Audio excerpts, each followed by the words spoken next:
morning, everyone. Hope everybody had a wonderful weekend, and I hope everybody's having a wonderful day today. So we are back with Space Engineers, single player, provided for. And last week was kind of an interesting week.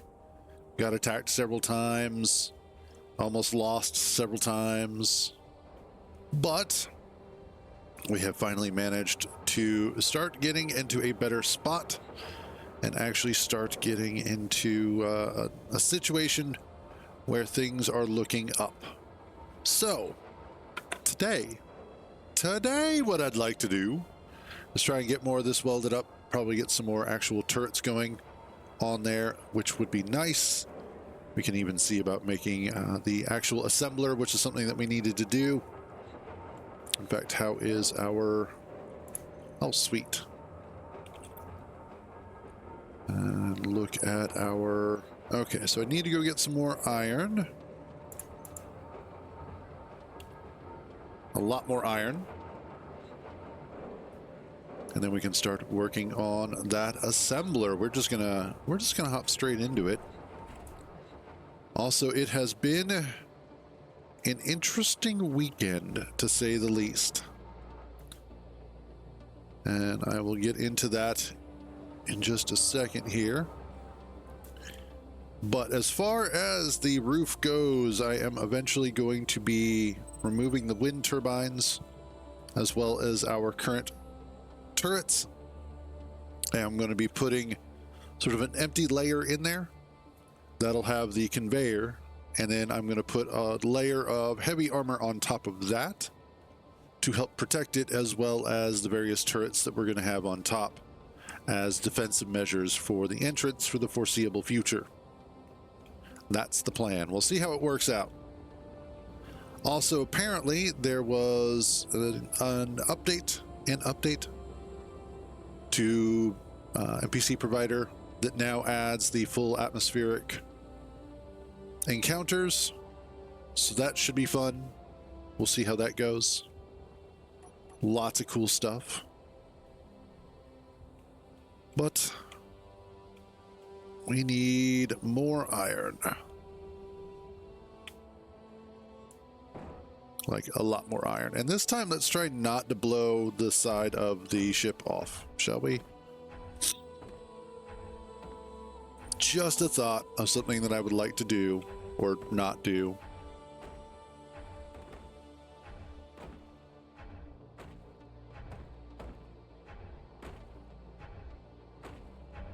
Let's get rid of all this stone.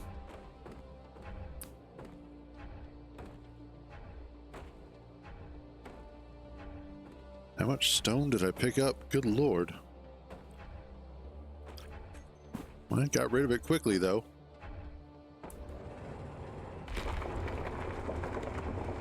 But man, this weekend has been wild. So, this is... Immediately I'm going to go talk about Dune Awakening, but here we are. So, this morning, or not this morning, yesterday... Okay, God, let me get this right in my head. Last week, Kentar had gone ahead and had rented a private server for Dune Awakening for the 5 of us that are playing as part of the group. Pretty cool. It was fairly cheap. We're talking $20 total. It was like $18.99 plus some change, that sort of thing. And it was going to be a 10-slot server with the company G Portal. And it was pretty good initially. You know, the first few hours were feeling really good. You know, I think I even streamed it, a bit of it, and it was going really awesome. Cool. Well, that evening at about 9:30-ish, the server crashed. Server went down. And not just our server, but the entire world server that we were on. Brine Shade was the name of it. Which meant that everybody else that had a server on there was also down. Now, we were okay with this to a certain extent because it's like, well, we can still go back and play on the main server, obviously. And, you know, shit happens sometimes. Sometimes hardware just doesn't want to work, software doesn't want to cooperate, whatever. So we're like, okay, Excuse me. One time, not a big deal. Maybe they were doing maintenance. The game is still relatively new. Server software is still relatively new. So we'll overlook it. Well, what happened was that it came up in the morning, like 12 hours later, the server finally came up. So we played again for a while, for most of the day. And that was Friday. Friday night. And this is, could not make this shit up. Friday night, at nearly the exact same time as Thursday night, the entire world server goes down. Takes us with it. Brine Shade, gone. And it stays that way for nearly 17 hours. And we went ahead and put in a support ticket. And both Kintar and I wound up on the G Portal Discord, and other people reporting this problem. And of course, the only people that can comment on it were the mods for Discord, and they had no information. All they could do is go, yep, we've submitted a ticket. So for 17 hours, plus the 12 before, we're looking at 29 hours of downtime in 2 days. Haven't even been renting the server that long. And they even credited Kintar that first day, and I'm pretty sure they were going to credit him a second day for free. But he's like, no, we're not doing this. So he goes ahead, and initially he had put in a ticket for the server issue, and then he put in a ticket for a refund. They acknowledged that he had 2 tickets in the first ticket, and they were, like, we don't have any information at this moment. We noticed the server's down, blah, blah, blah. We'll give you more information when we have it. Then the second ticket goes, hey, we noticed that you have this first ticket, but we do acknowledge that you are asking for a refund. Tell you what, in case you change your mind, what we can go ahead and do is just refund that money to your G Portal wallet. No. You guys have had 2 days to get your shit together and to make a good impression. And in 2 days, you have failed to do that. So, went ahead, got the refund. But we still wanted a private server. So he went looking, and there were a couple other competitors that were a little bit more expensive. And then he found one that was about the same price for just a little bit less. We have a total of 5 people that are part of our group. G Portal had 10 slots. This new place has 6 slots for the same amount, which really isn't too bad. So we've got 1 extra slot in case somebody else wants to join this kind of thing. Not a big deal. But we've been keeping tabs on the previous private server.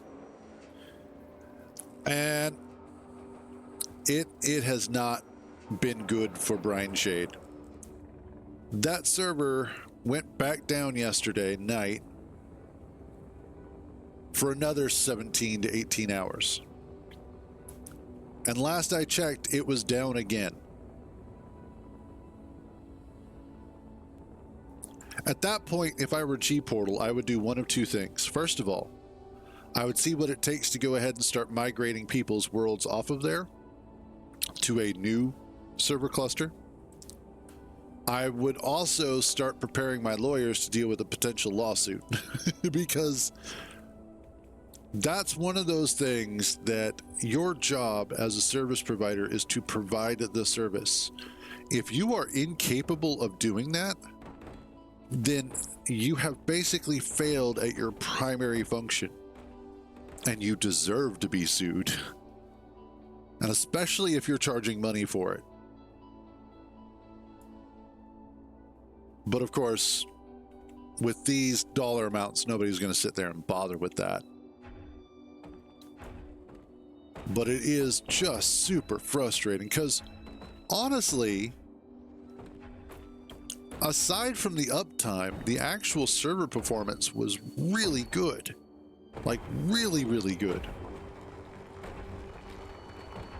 So it's such a shame that they couldn't seem to keep the server up and running.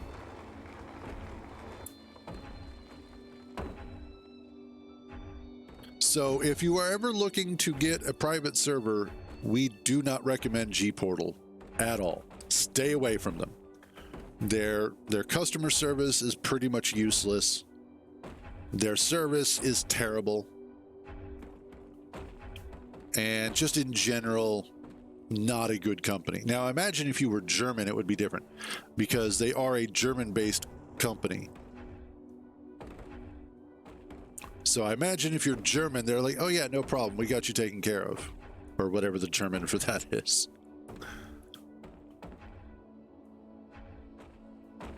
But yeah. And I made the joke because I didn't know what their server setup was.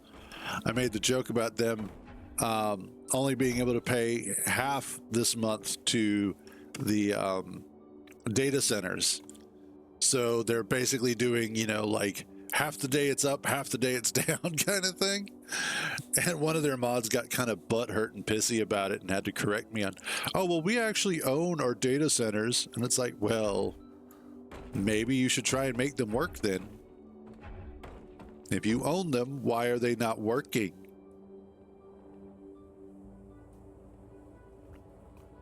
But yeah, not a good experience with them. Now, this other company that we're with, they're pretty good. We're seeing lag spikes like you normally would from from playing on a regular public server, which we're used to. And they don't happen often enough to be truly annoying and cumbersome and a pain in the ass. So it's one of those like, hey, this just feels like a much quieter version of the public server, and we're okay with that. But it is really nice playing on a private server, because the only other builds that we come across are, you know, belong to guildmates. And on top of that, everything is populated all the time. Although there was a couple of times I had gone back down south to Haga South to finish up some stuff, to do some contracts and also farm up some intel. And I go running into the testing station there, and I'm like, where is everything? And as I'm getting closer to the end of the testing station, that's when I realized that one of our guildmates was also running it at the same time. I was like, oh, of course this happens. But it's been fun so far. I really enjoyed it. I've been also going back and making sure that our guild base on the public server is still running correctly, and that everything's fueled up, and both of our bases actually. But probably give this a little bit longer to see if we're going to sit there and settle on it. I think once we get a chance to get our ornithopters up and running and get out to the deep desert to see what that atmosphere is like, that's really going to, oh, fuck me.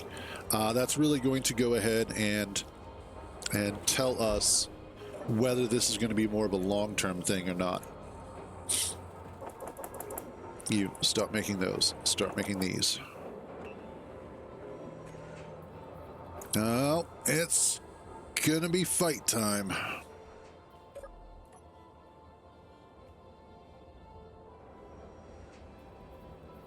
Let's get you moved back here.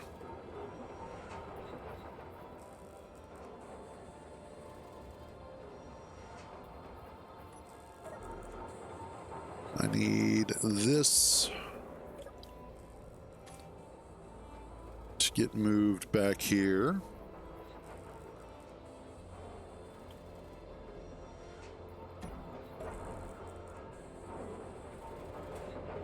And then are you empty, empty?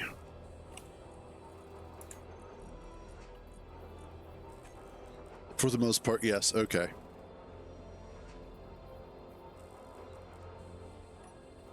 What we're going to do is we're going to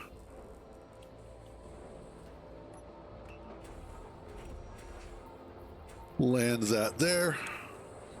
All right, so we're going to have some... Oh no. Okay, that's not nearly as bad as I thought it was. All right. Ooh. I thought that was danger for a second, and I was about to start getting all panicked and shit. But no, that's actually just a pirate habitat. So we're okay on that one. All right.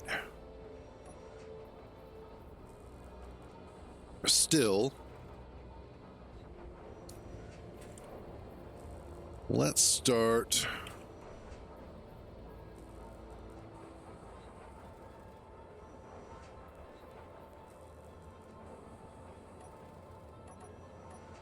Let's go ahead and start getting this. There we go. And get you.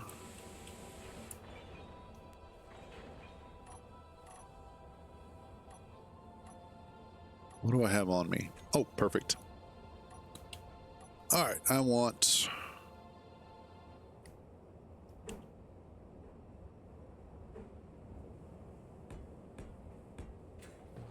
Let's pull these back a little bit.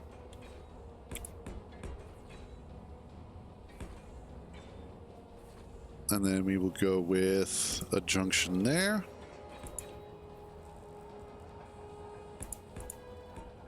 What was that, 5? 1, 2, yeah, that was 5. 2, 3, 4, 5. And then junction. 2, 3, 4, 5. And then junction. There we go. Production, you can go away now.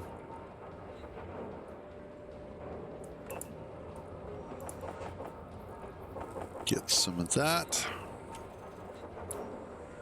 And we need to weld those up. How am I doing on other stuff?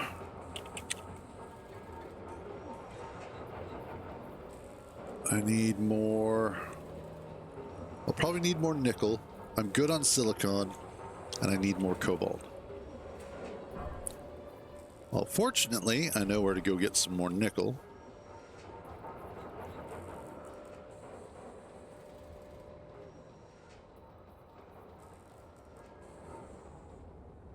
Same place to go and get my iron. So let's go do that.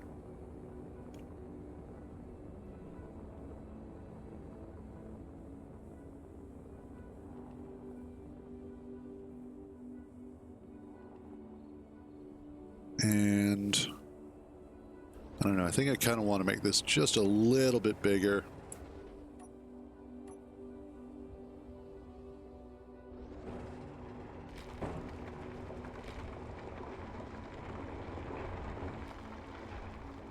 Get more of this.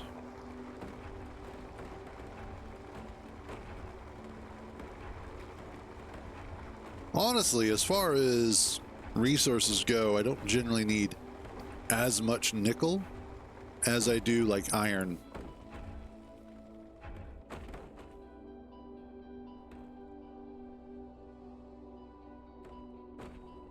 All right.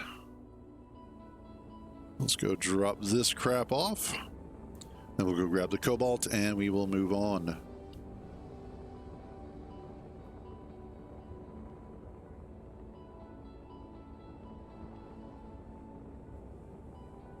All right.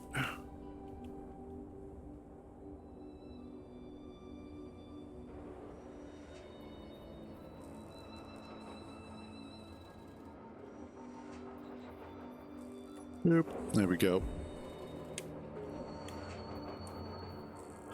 What are you guys actually needing is the question. How are we doing on... Lots of questions, very little answers. Interior plates is what I'm needing the most.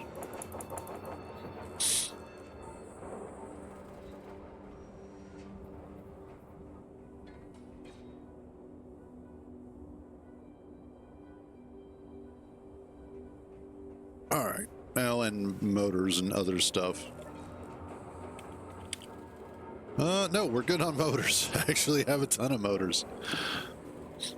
So it's mostly the interior plates and construction components.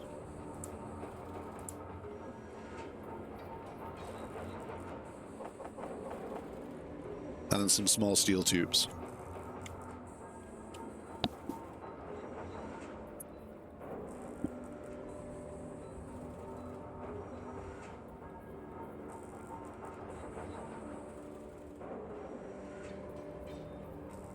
And then the fun part is going to be bringing those tubes. Let's see. Ammunition is okay. Is it? Let me see. Oh, awesome. This is what I get to do. One of the mods that I have is it makes these guys here, the pipes that come from the Fieldwork DLC, it makes them into conveyors.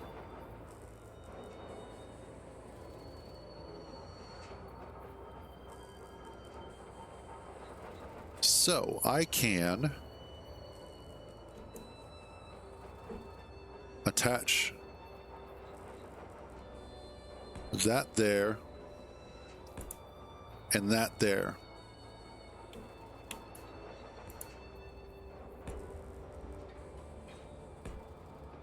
And we'll put these here like this and that there.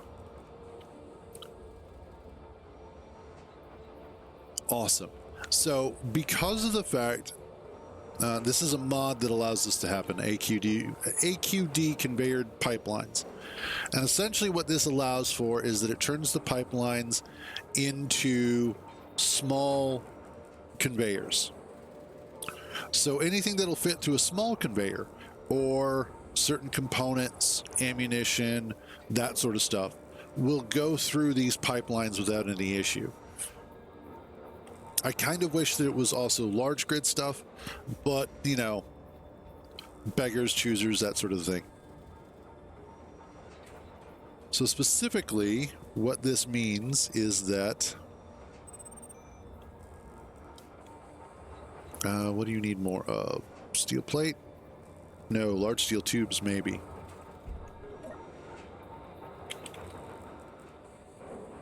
A few more, yes.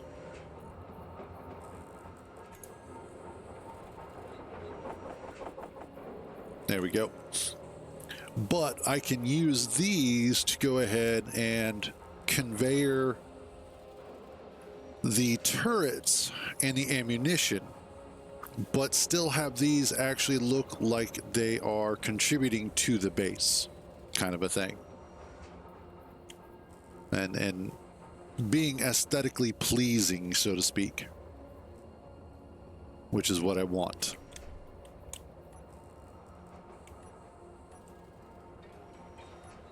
Okay, and you are like that. Nuh-uh, I have the best viewers. And I'm not removing any space. If I have to make your... Yeah, if I have to make your address work, then I'm definitely not going there. Report. Spam. Spam.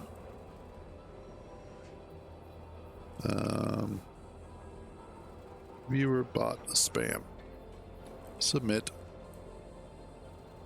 And ban.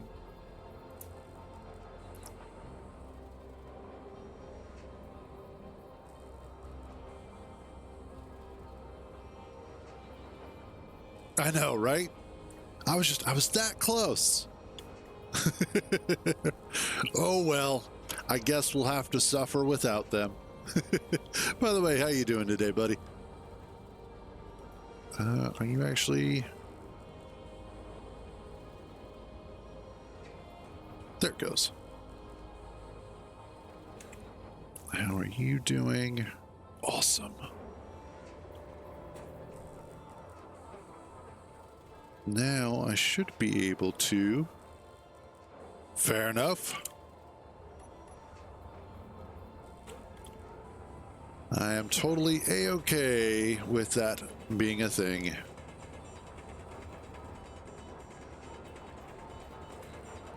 Because I absolutely can sit here and talk for days. I'm very good at that.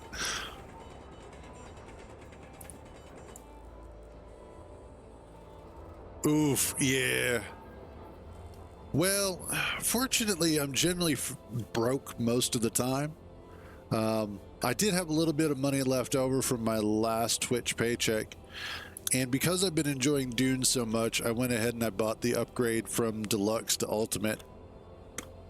Like, they've done a good job as far as I'm concerned, so I tossed them a few extra dollars.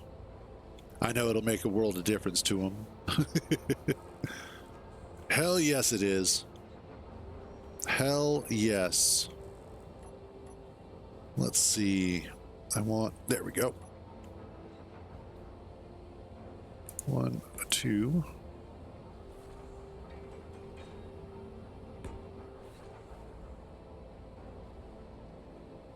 And then that.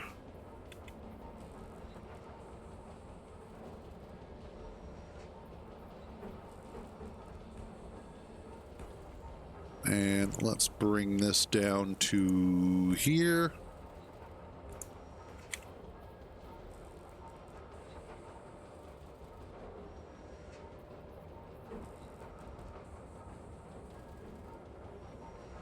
That's the end, but which end? I'm guessing that way, but let's do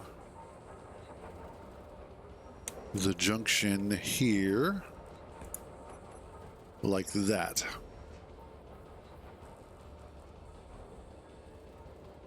But yeah, we've absolutely been loving Dune. We've been playing the hell out of it. I actually got our buggy up and running yesterday after about maybe a day-ish of playing. And then we were reminded of like, oh yeah, oh god, I forgot how slow this is. Yep, it's a little bit slow. Little bit slow. We are going to need more. Actually, you know what? I need stuff for the actual assembler.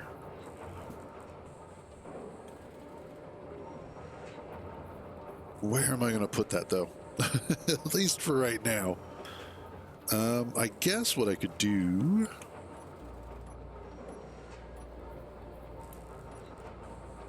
is... There we go. We'll put you there. And get that started.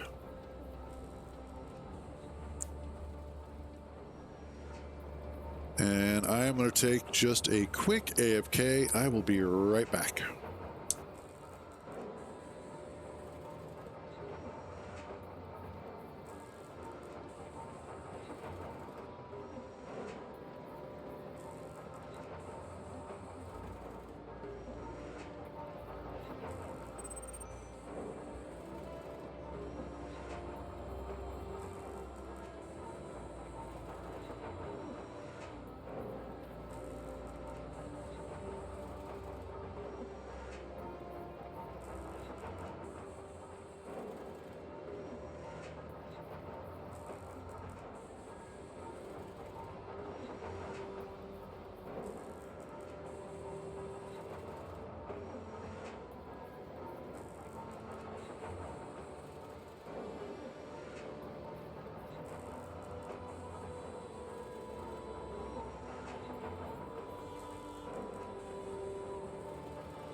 It's better.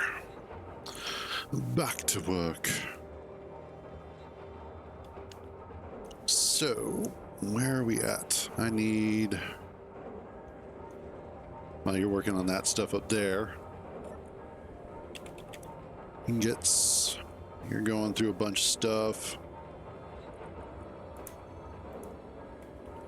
Components. I'm going to need more steel plate and more of the... Okay, so we're going to do more steel plate, more of that. Just kind of alternate a couple of times. It's kind of weird when you play a game for an incredibly long period of time throughout the day. So for instance, in my case, when I've been playing Dune Awakening and I've been playing it for, 4, 5, 6 hours, you get used to the way that the lighting in that game looks, and it starts to kind of burn itself into your perception as you become more and more used to it. And then you come over to a different game where the lighting is different, the modeling is different, the atmospherics are different, and it feels so alien, even though it may be familiar. For instance, this case going from Dune Awakening over to Space Engineers, or from Space Engineers to Grand Theft Auto. There's just that strangeness, that almost alien sensation to it. Did I also wanted to check something? Nope, it's still installed. Cool. It got me to thinking about Red Dead Redemption 2, and I've been wanting to kind of jump back into that a little bit here and there.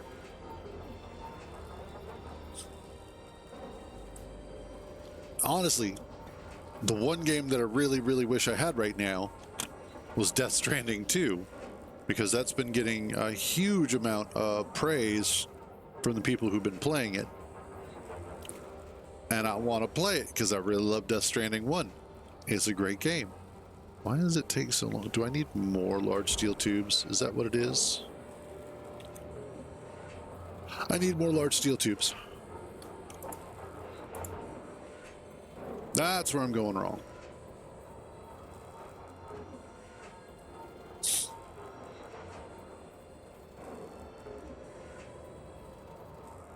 Honestly, I think if anything uses large steel tubes, automatically it should be allowed to move large conveyor equipment or large size equipment.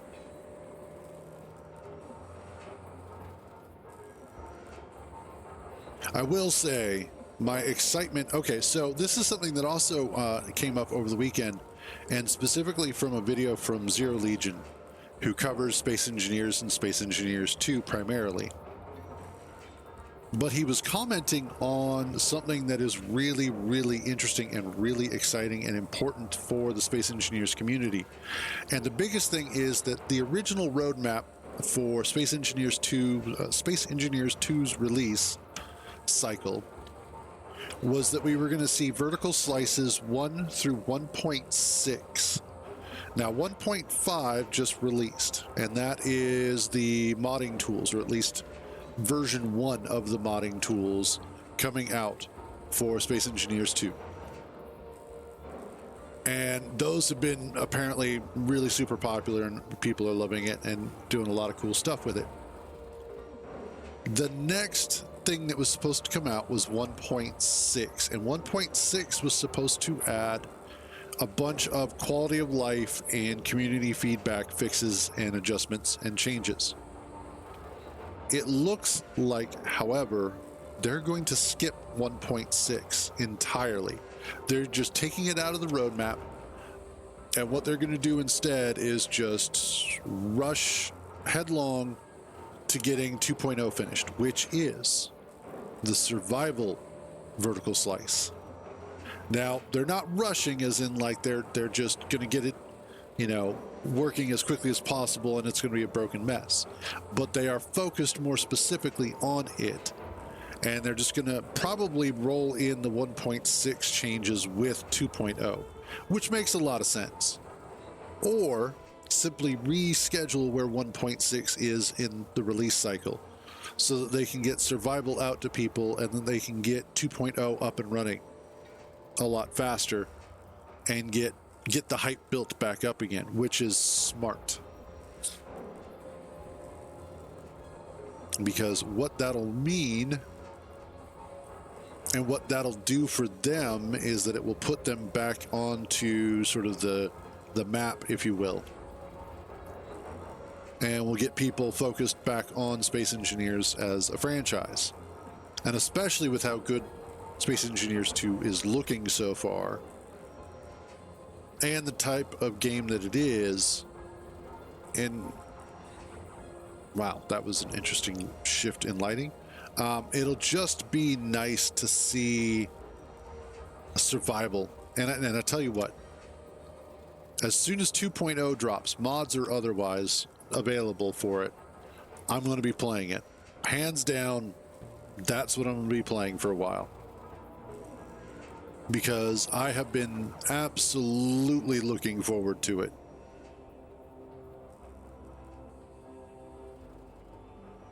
So that's one of those, when it drops, you can expect crews to be playing it. I'll probably be one of, like, I don't know, 400.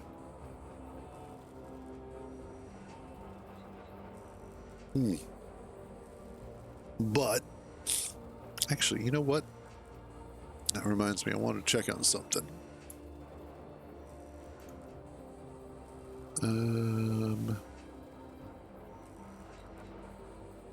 That's what I was looking for.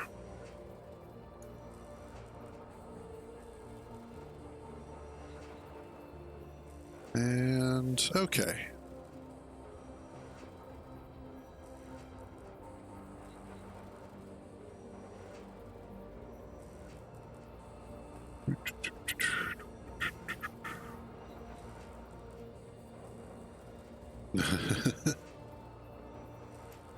All right.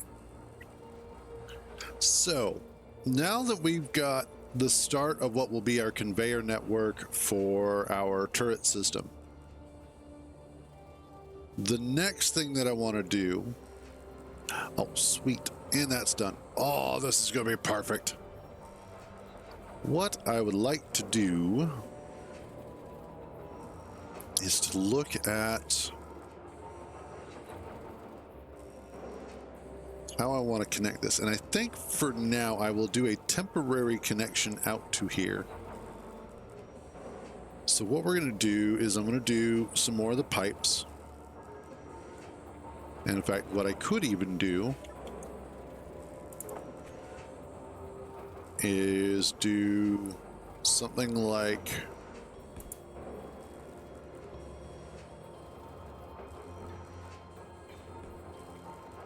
that.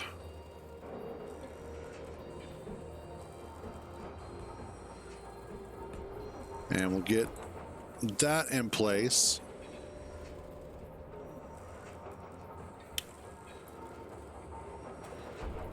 I know I have to fly up and over it, but for now that'll work because we put a junction in there. And then once that gets welded up and once the junction gets in place, the conveyor junction, I will then have everything connected from up there to down here. So that includes all of the ammunition. If I had anything else going there, let me guess, more. Yeah, probably more of those. Some more of those. Yeah, that should be good. But this will be great. And this will be great because, yeah, there we go.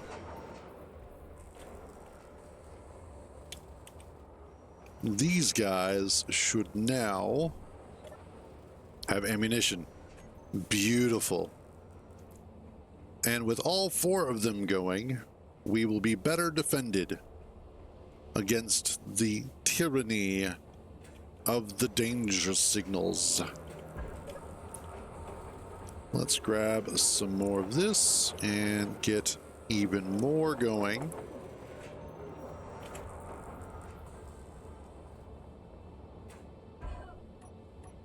And again, start trying to get some of this in place to help protect us in case we get attacked again. I want it to be difficult to hit us from the top. Well, getting hit from the top won't be catastrophic. Getting hit from the front or the sides will be harder.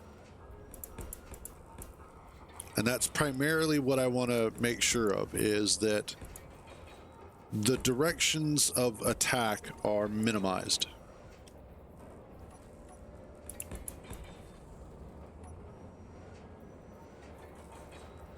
Of course, I'll have to push that back a little bit farther as well. But by reducing the areas that we can be shot at from, it makes us infinitely safer for each. Well, I should say it makes us probably multiplicatively safer per piece of armor. But in general, it's just going to make it safer at the base, which is what I want. And then eventually we'll reach a point where I will then have this covered with heavy armor. And so this entrance area will be as safe as I can get it at this point.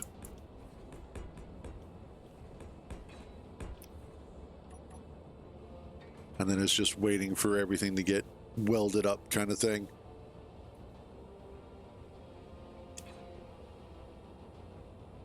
And what I would like to do is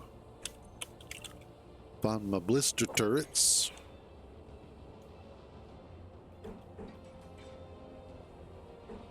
Put one there.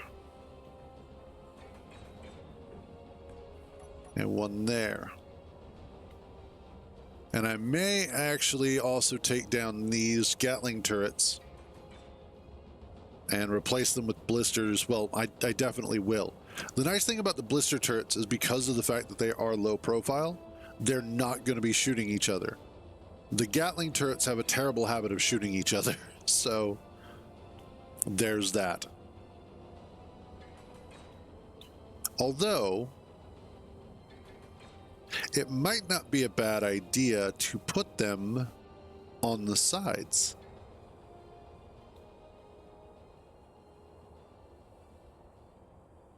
So that way, if anything gets out over here, if I have a couple of Gatling turrets on the sides, at least, they'll be able to shoot what is over here. Now, granted, I can also do that with blister turrets. And I think the blister turrets are going to be better anyway for that, because again, lower profile, and I think the ammunition is actually a little bit stronger as well. Higher rate of fire, that sort of a thing.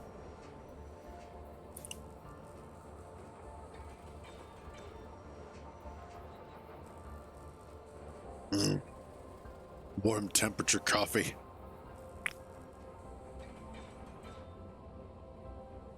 Oh man, last night for dinner, I know, like just squirrel kind of mentality sometimes.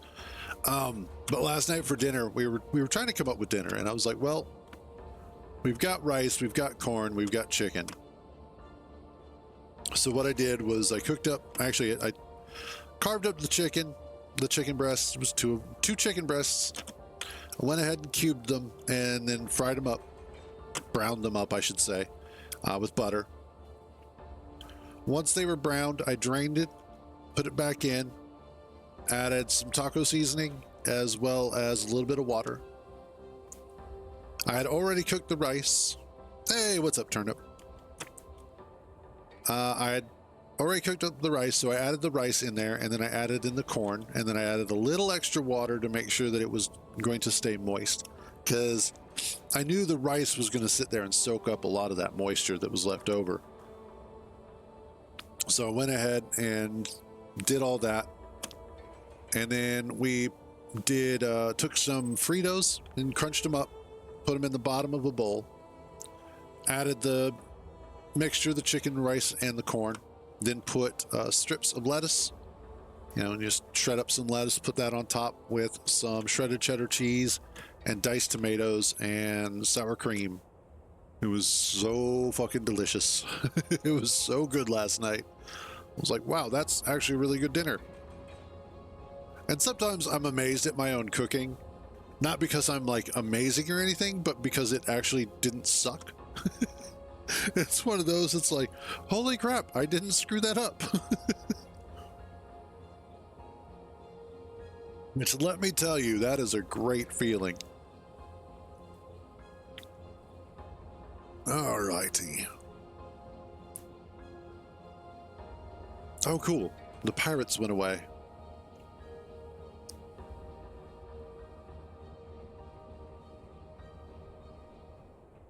And then, let's see, how we doing on production? Oh, goody. And it is utilizing that. Awesome. Wanted to make sure that it was using both the basic and regular assembler.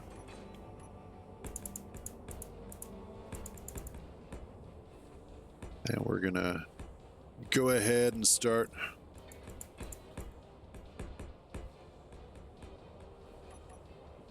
there. And that's finished. So at least we will have a nice full plate of armor on top of the base. Now, granted, it's light armor, so it will be easy to puncture. But it is better that we have a whole bunch of light armor than no armor at all. And then the next bit of work is to go ahead and start working on the sides. The entrance here, and actually this whole bit is going to be a good deal longer because of the fact that I need to go back probably to where this wall is, actually, to about here, to safely dig out where I want the blast doors to be. And I may even go back a little bit farther, and just to make sure that I'm not going to be poking out anywhere when I go to do the doors. So it's one of those that what I could potentially do is, once I kind of figure out how large they need to be, is to go ahead and do a mock-up, blueprint it, and then project it. And project it specifically where I want it to sort of, where the doors are going to be when they're open, so that I can see if they're going to be poking out at all. Once I have that in mind, and once I have that ready to go, it'll be much easier to then go ahead and drill out the space that I'm going to need for the doors.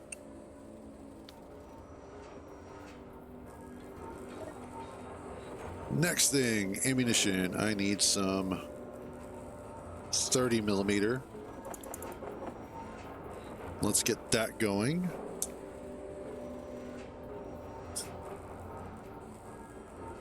What are you missing? You need... Well, actually, let's ingots. Let's go get some more magnesium. How about we do that? That is the one thing that I almost never seem to have enough of when I need it, is magnesium. So, let's fix that. There we go.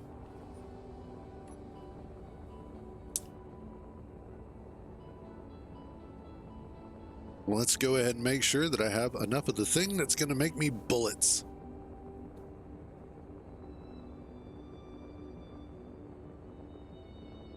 And...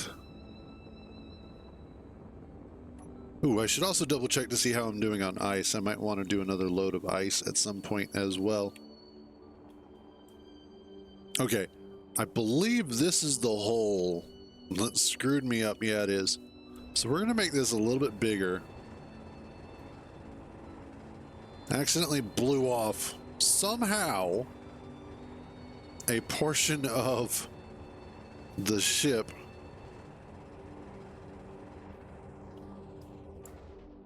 As I was leaving the hole. But it's not like the thing that got damaged was in direct contact with anything that I hit.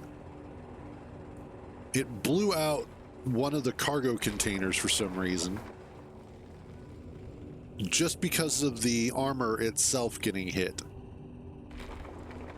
It's like, okay, space engineers, you're drunk, go home.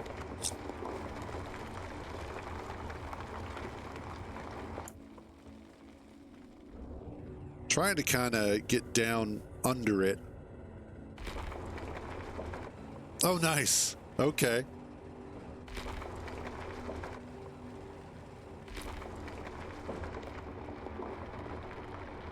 Yes, and also I double checked and our favorite server, our favorite world server is down. So they just can't seem to keep that damn thing up.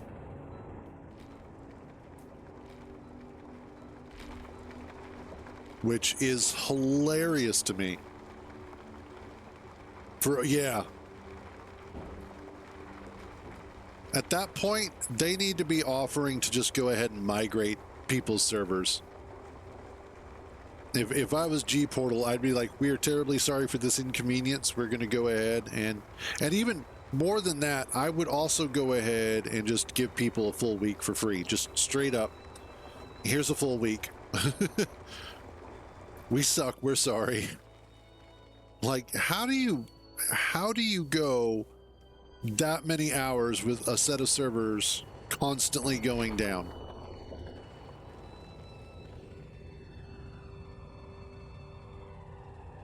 I know, right?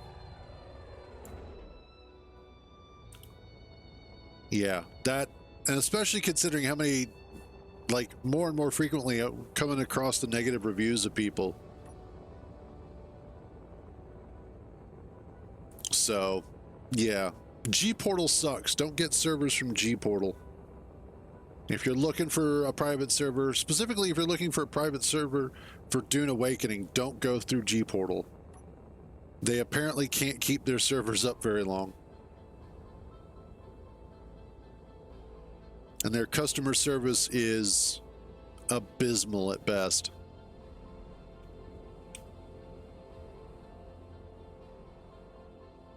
All right, let's get in here. Drop off all this sweet, sweet magnesium.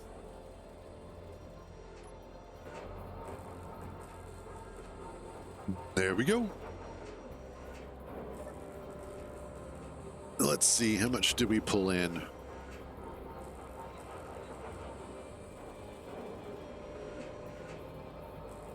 Oh, we're not even pulling it out of the ship yet. Okay.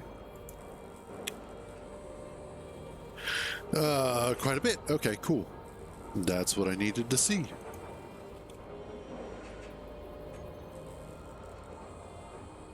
And we're all covered up. Beautiful. Awesome. Do you have, and you have ammunition. Of course, you keep trying to take the ammunition back out.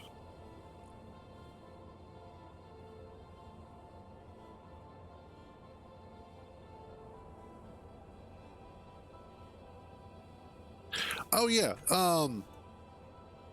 Yeah.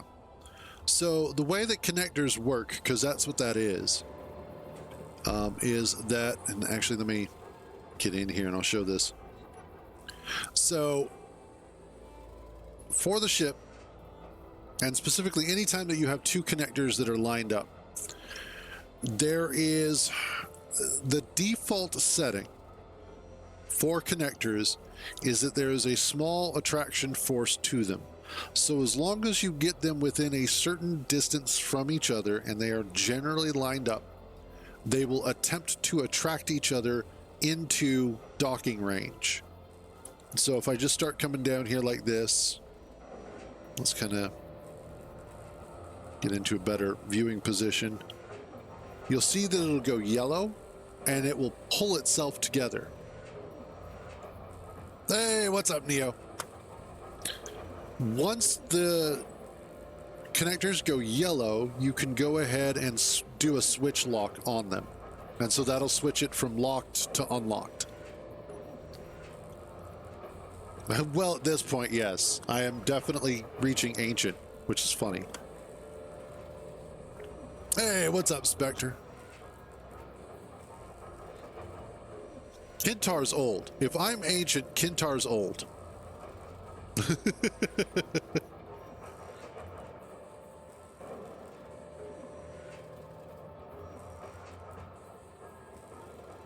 So that's how they work. Now you can also go in and on the connector settings under the control panel, go to the connector, and then you have a couple of things. Strength is going to be how much strength the connector has when it's pulling another one to it. Sometimes you do actually want to go ahead and turn that off because of the fact that the two things that are attracting each other are of such mass that if they slam together, it destroys half of whatever it's attached to. Or you may just want it to be to have no attracting force for any other number of reasons.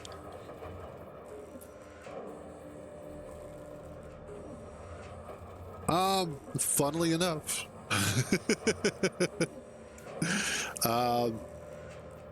I've got a little bit of gray, but it's like a couple of strands here or there.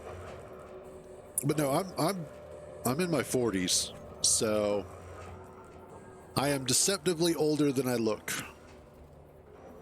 But it is a family trait, because our mom doesn't look her age. Our dad, before he passed away, didn't look his age. There you go. That's a good way to do it too. Don't troll too much though.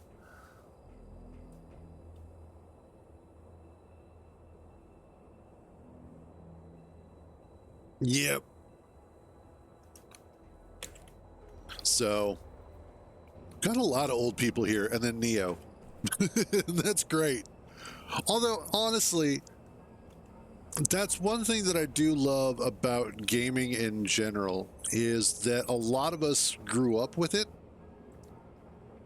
So we are just used to the idea of video games being part of our lives. And then to see how video games have changed over the years, to go from something like Asteroids to Space Engineers, to go from Super Mario Brothers to Call of Duty, to see how video games have evolved over the past, what, 30 years? 40 years now? So it is amazing. All right. So what I need to do next actually is, what are you waiting on?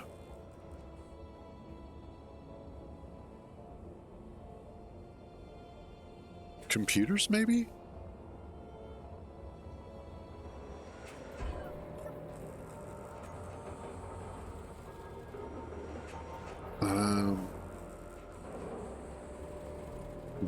That is kind of an old one.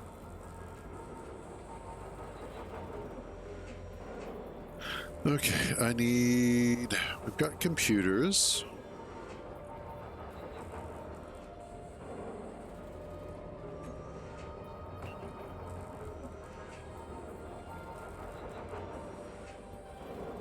Is it just auto building what it needs now? Because that would be cool.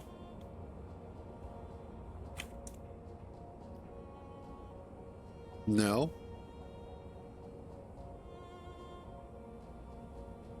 Nice. All right, so we do have some older peeps. Cool.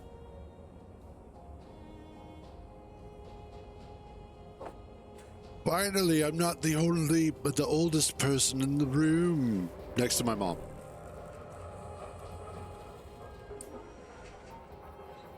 The first computer that I ever played a video game on,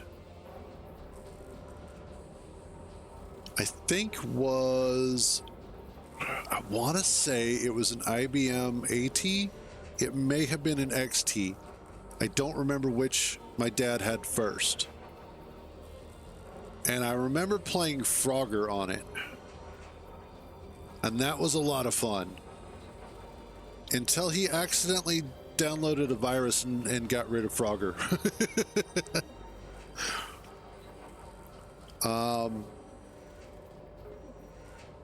And then I remember we had what was called an Atrona, which was basically like an earlier version of a laptop. It was supposed to be a portable computer. It had 2 floppy disk drives. It had a tiny little, like maybe 6 to 7 inch screen that was monochrome. And the thing was, it had to have weighed like 30 or 40 pounds by itself. Nothing wrong with that.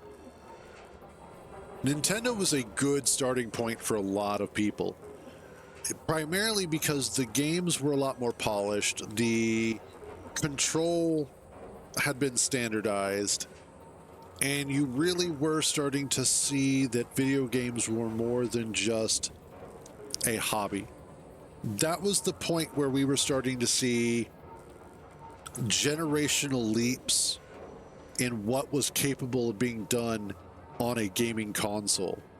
If you look at the evolution of Nintendo games, you started out with Super Mario Brothers, and then within 5 to 6 years, you're looking at sprite-based video games with graphics as good as like Super Mario Brothers 3, which generational leap there, still on the same console, but the graphics themselves were so much better.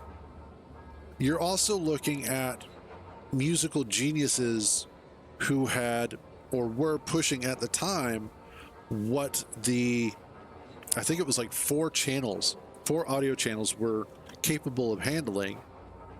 And Tim Follin is a great example of this, who did the soundtracks for Silver Surfer, for Solstice, for Pictionary, all of these different games that had absolutely amazing soundtracks. And Nintendo, the NES, the original NES, really opened the door for the video game renaissance. There was the video game crash that happened before that because of the Atari, and because of the fact that Western video game companies didn't understand video games the same way. Like they still don't understand video games the same way. I don't know what it is about Western companies that just don't get how to handle video games anymore. But the Eastern video game companies were really doing a great job. And you were seeing a huge surge of technology coming out with like the Famicom, which was the original Nintendo for Japan. And just over time, all of these Japanese companies and Chinese companies and whatnot were really pushing the industry forward. And then once they brought it over here to the United States, I think that absolutely blew the doors off of the video game market. And you started seeing more and more competition coming out, more and more companies becoming interested in making video games because they were starting to see that it was a financially viable industry, that it was not just about this is for children, but this is for anybody, because adults were starting to get into it. Adults were starting to notice, hey, these games are actually a lot of fun. I remember my mom spent a lot of time playing Tetris and Bomberman, and she got really good at it. So it was one of those that, you know, people of all ages were getting into video games. Then you fast forward 20 years, And you're looking at the Game Boy, you're looking at the Wii. Nintendo may not have had the most powerful consoles, but they had the most general consoles and games that everybody could get into. So they were continuing for a long time to maintain that trend of you wanted a Nintendo system of some kind because everybody could play it. PlayStation and Xbox were more designed for gamers, whereas Nintendo was designed for the family, and it did a good job at that. It really catered to what most people were looking for. This one get welded up yet? No. Why are you, what? Here, we'll just do it this way.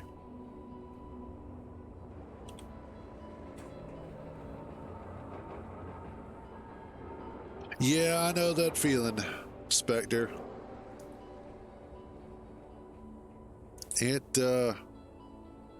My dad's been gone now for almost 6 years. But there are times, and it's especially bad because before he passed away, it was like a couple of years before that, he had suffered mild brain damage due to a lot of factors. And so the dad that I had at that point when he passed away was not the same dad that I had grown up with and that I had grown older with. So it was very definitely like he had already kind of been a different person anyway. But the thing that I miss most is being able to talk to him about complicated technical and engineering issues, and having somebody who I could have that in-depth conversation with that would be able to meet my level of communication, because we had our own kind of shorthand from years of hanging out and smoking together. But be able to give me constructive feedback in a direction that would actually push me where I needed to go. And that's one of the things that I miss the most about him being gone.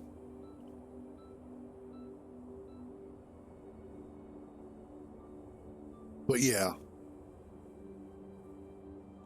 that is the unfortunate reality of life, is that sometimes, well, all the time, it comes to a finale, whether we want it to or not.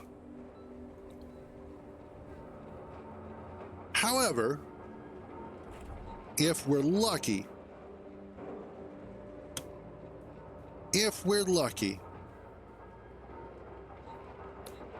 we hopefully get a chance to leave it better for those who come after us. If we're unlucky, hopefully we took some people with us.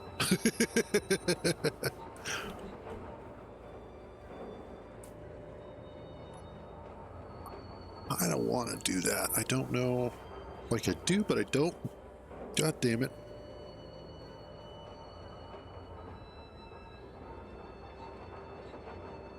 Neo, you're playing Space Engineers. One of two things is going to happen inevitably. You're going to run out of hydrogen and die, or you're going to crash and die. But sorry, buddy, you're going to die. It's Space Engineers. It always happens. See? What did I tell you? These kids these days, they just don't listen. All right, did you actually, or are you actually getting welded? Yeah, kids.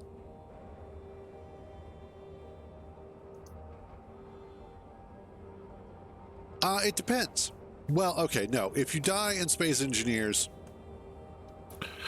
you will typically be given a screen for respawn points, if any are available. And respawn points are going to be survival kits and medical bays. So if you have any of those that are active or available to you, you will be able to just go ahead and respawn at those. If your survival kits are all gone, your medical bays are all gone, then you have to do a full respawn. And basically you will respawn in an escape pod again at whatever location you choose. You know, Earth-like, Mars, etc. So if you die and your survival kit is fine, you'll just respawn. If not, you have to do a full respawn.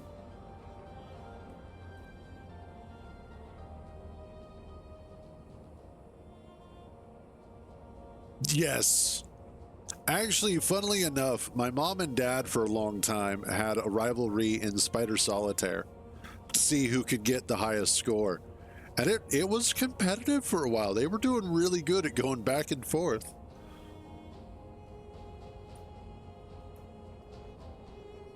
Okay, why are you not welding up?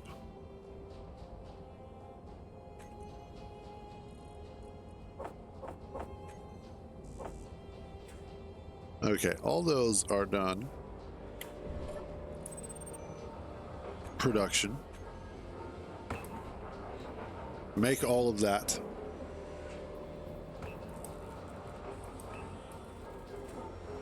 And I have a feeling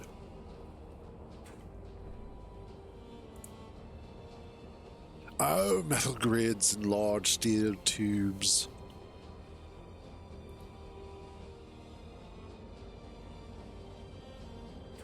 Alright, Spectre, have fun with that. The spice must flow. Yeah, I'll probably be heading that way a little bit later myself. There. Okay.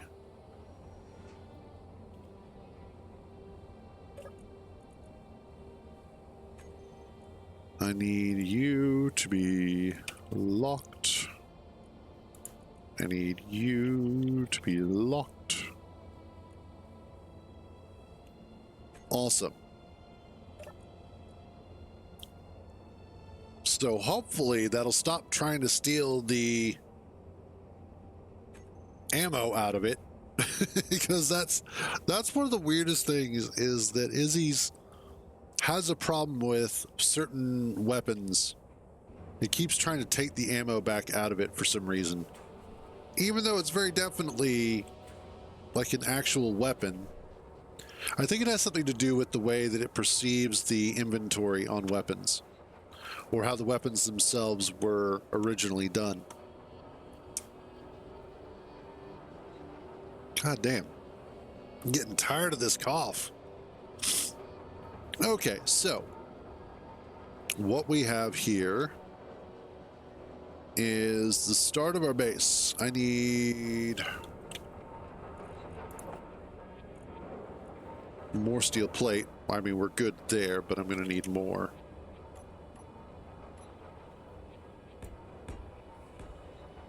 Let's bring this up here like so.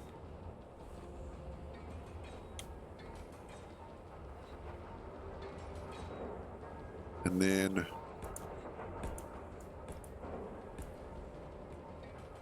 this comes up here. Excellent.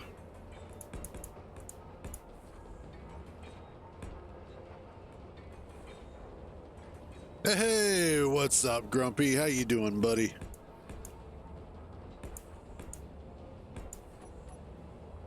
All right. And why are you not getting welded? What are you missing? Probably interior plate. A little bit of interior plate, yeah.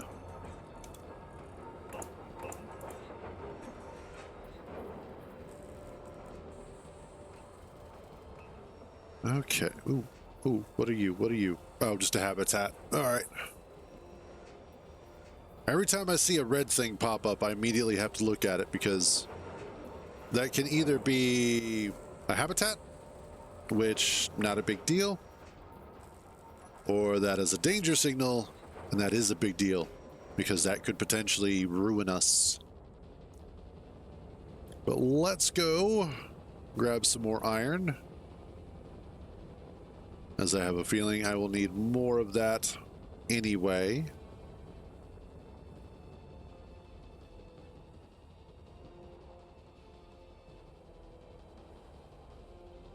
You know, and this is the funny thing. I have noticed that a ton of people prefer to play Space Engineers with other people. And I am a completely opposite of that. I love playing it solo. I love playing by myself. I get it. I understand why. But it's still, it's funny to me in a way.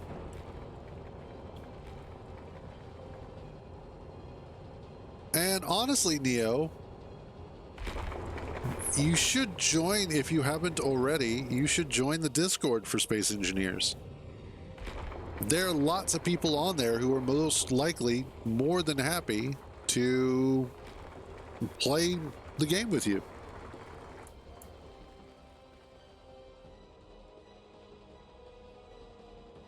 At the moment, I don't have the components for energy shields. So like this is mostly still starting out. I haven't even gone to space yet.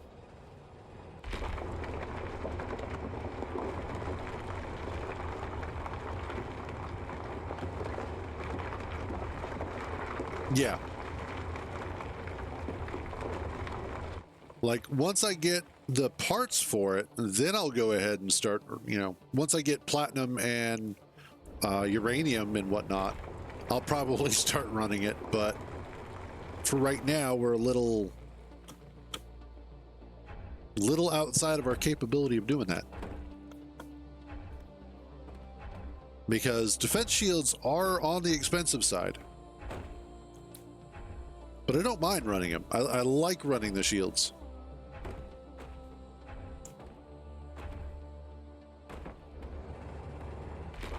And especially on smaller ships,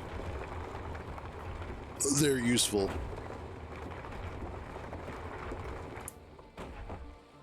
Like something like this would be perfect with defense shields. I am sorry you met too many weirdos, Neo. Unfortunately, that's just going to be the way of it. Like, I don't think you understand the kind of players that are normally on Space Engineers. Also, you're kind of a weirdo yourself there, buddy. I love you, man, but you're knucking futs. Just putting it out there. No. Oh no, you are very definitely batshit crazy. No, oh, you're gay. Even though I know you have a girlfriend, you're gay. Oh man.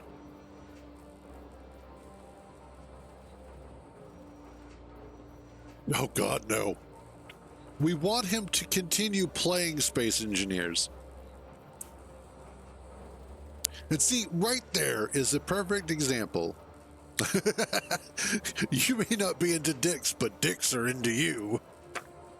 But the Keen servers for Space Engineers are a perfect example of why people are having such a problem with the PvP in Dune Awakening.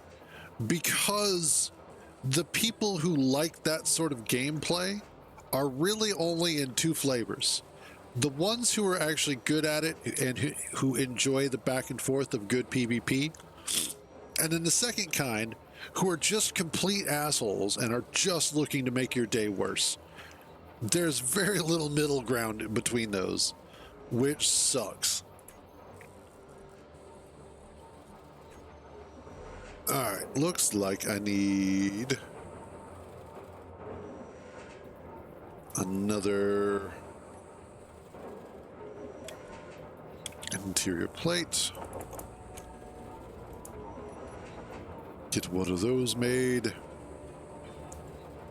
There we go. Okay.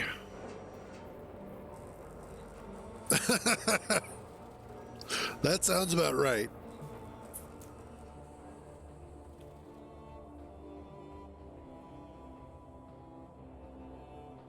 Yeah, that is...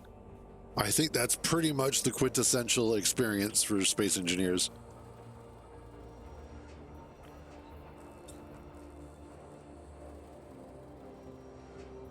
God damn. I don't know where this cough came from. I swear I stopped smoking.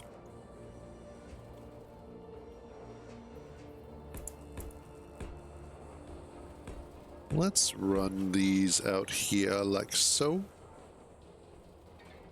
1, 2, 3. 1, 2, 3, 4.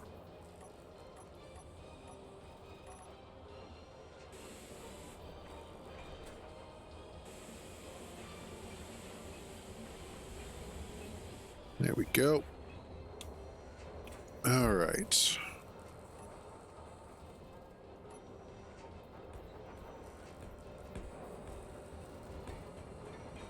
And there we are. That's 7. That's 7. Yep, cool.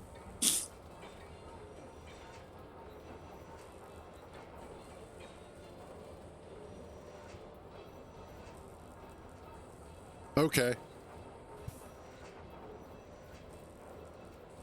Yeah, I might. Yeah, no, I know. I knew what you were talking about. But yeah, I'll probably hop over to that here in just a little bit. As much as I love space engineers, my desire for Dune is outweighing everything else. It's kind of sad.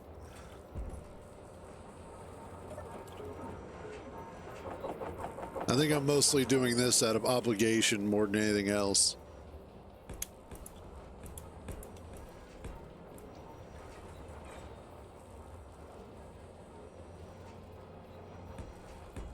I don't know. I think base building is kind of the best part, but that's just me, so...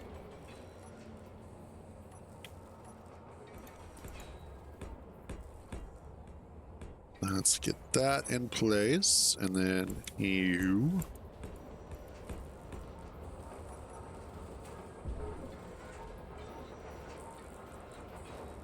There we are.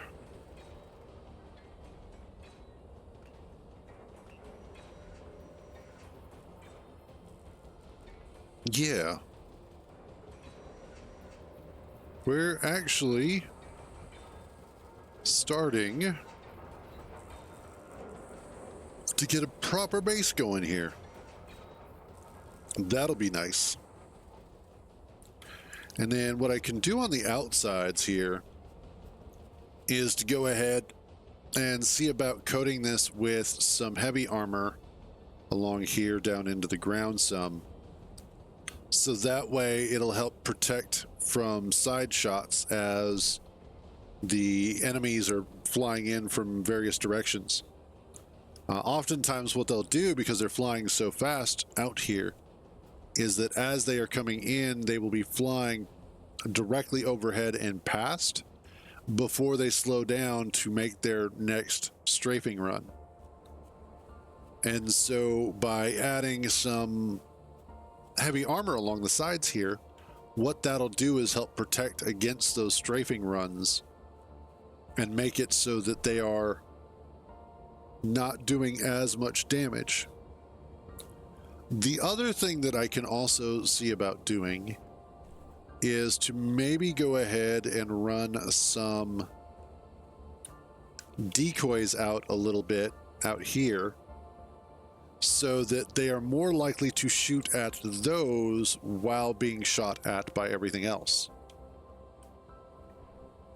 Now, decoys aren't as effective as they used to be. It used to be that you could set up some decoys and then they would only get shot at.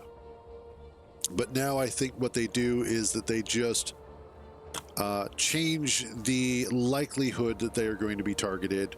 They are not directly targeted only. I think that's how that goes. I could be a little bit wrong on that. I would have to check with the Space Engineers Discord.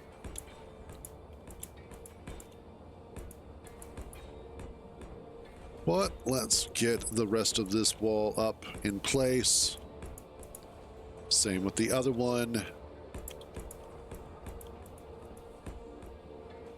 I have a feeling this is just going to be a Monday for me. Long story, not going into it.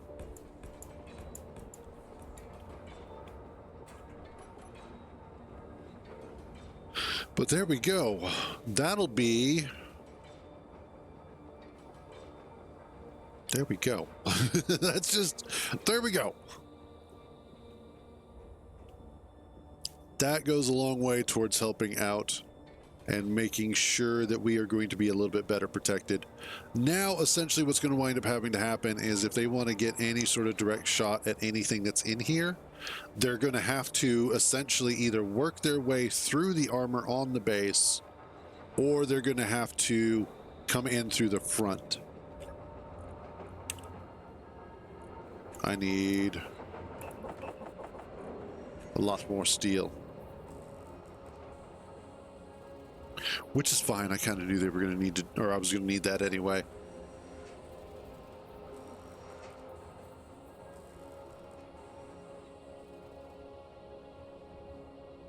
Next up, I want to do a little bit of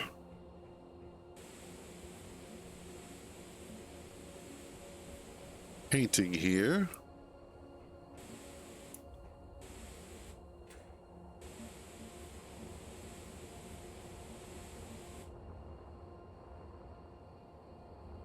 And God, I love this paint gun.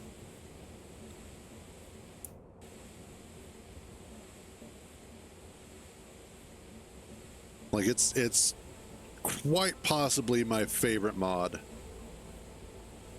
What about your engine?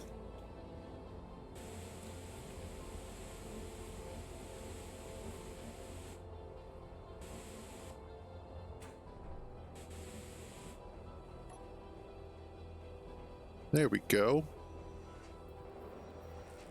Nice dark line there. I like the silhouette that this armor design gives because it makes the corners look like they have shallow, rounded edges to it. Did you smack it against something?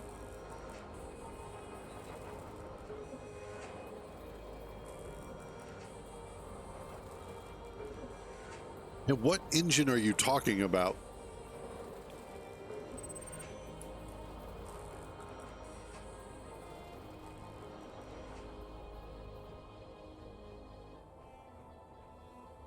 Let's see. What time is it anyway? Okay. Yeah, honestly, I really want to play some Dune. So we're going to play some Dune. Sorry, guys. I know you're here for Space Engineers, but damn it, I would really, really want to play some Dune right now. Like, that game has been hooked into me something fierce lately, and I can't shake it.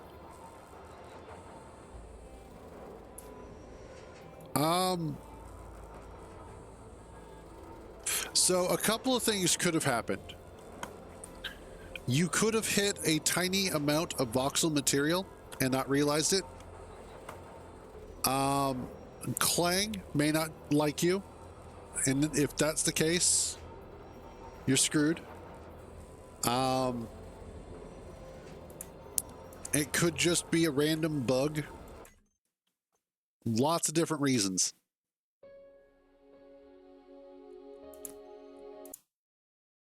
Okay.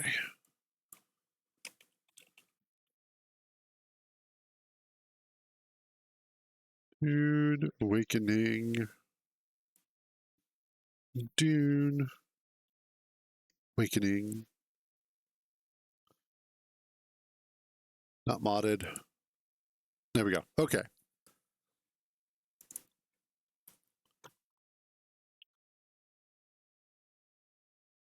Here we go. Yeah, it's kind of funny. We spent all that time and effort and working on getting a carrier built, like trying really hard. Oh yeah, that'll happen. Um, but we went through all that effort to try and get the carrier up and built, and we're almost done with it on our regular server. We have 2 more wings and the 2 side pieces to go, and then I just have to attach the wings, and the carrier will be finished. Like it will, we just have to fuel it up, and then we can fly it. And then the only thing is, then we then have to start making all the necessary stuff for the spice crawler. But even with the changes to the deep desert, I still don't want to go out there. And there's 2 specific reasons for that. The first is that the aggression of PvPers seems to have increased. So they are now kind of angrier and going more and more out of their way to attack people. On top of that, the other issue is the growing concern with hackers.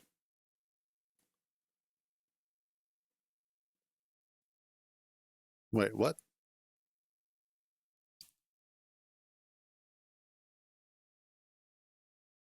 What?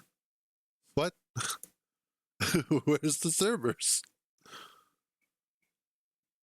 Are you shitting me right now? What's going on? Let's check.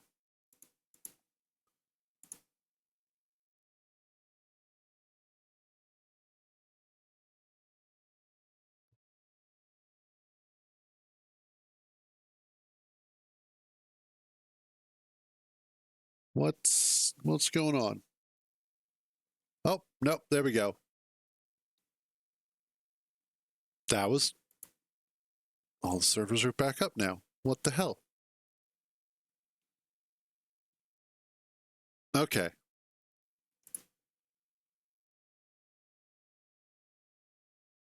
That was weird.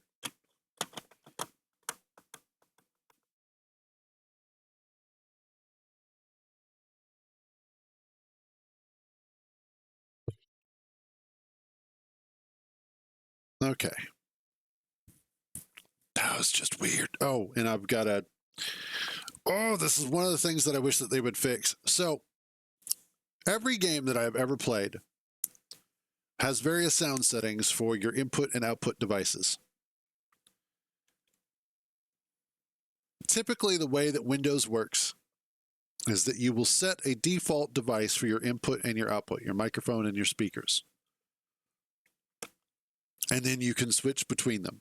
And in fact, you can actually use, if you're using Windows 10 and or 11, you can use the Windows key and G, and that will bring up your gamer toolbar. You guys probably won't be able to see it when I do it.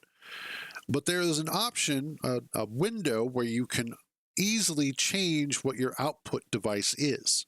And that's what I'll typically do. When I'm not on stream, I have the audio coming out of my speakers.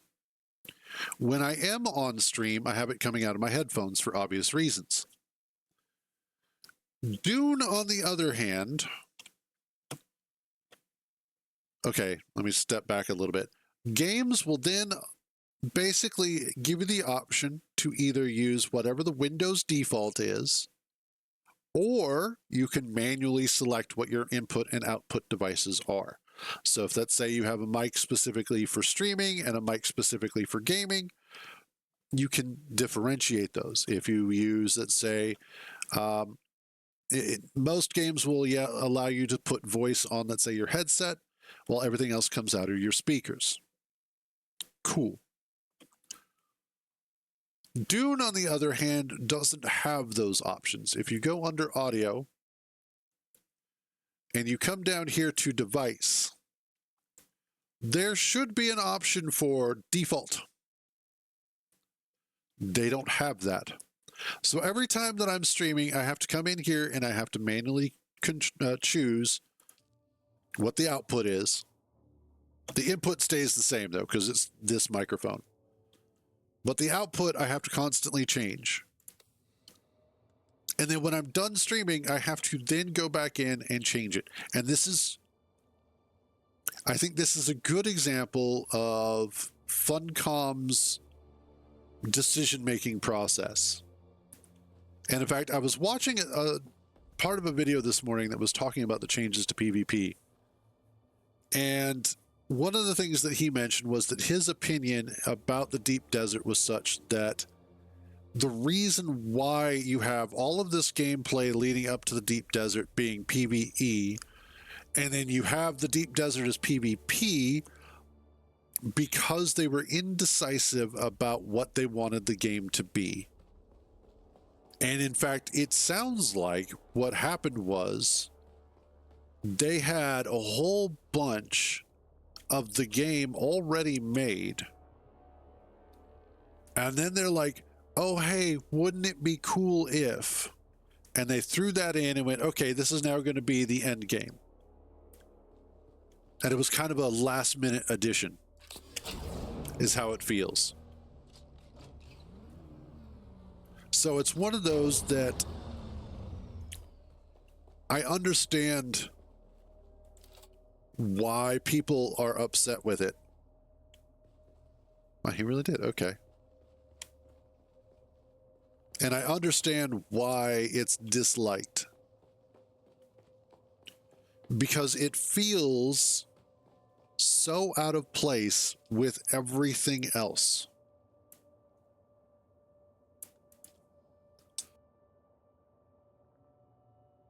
So, for instance, oh, why'd your engine go boom? Let's get some of that made. So, I was thinking about a great way to explain where the community is coming from when it comes to the PvP debate. Oh, yeah. Oh, yes. Engine plume. That'll do it to you. Every damn time. Yeah, there's a certain distance with which you have to place thrusters away from each other. Give me a second here.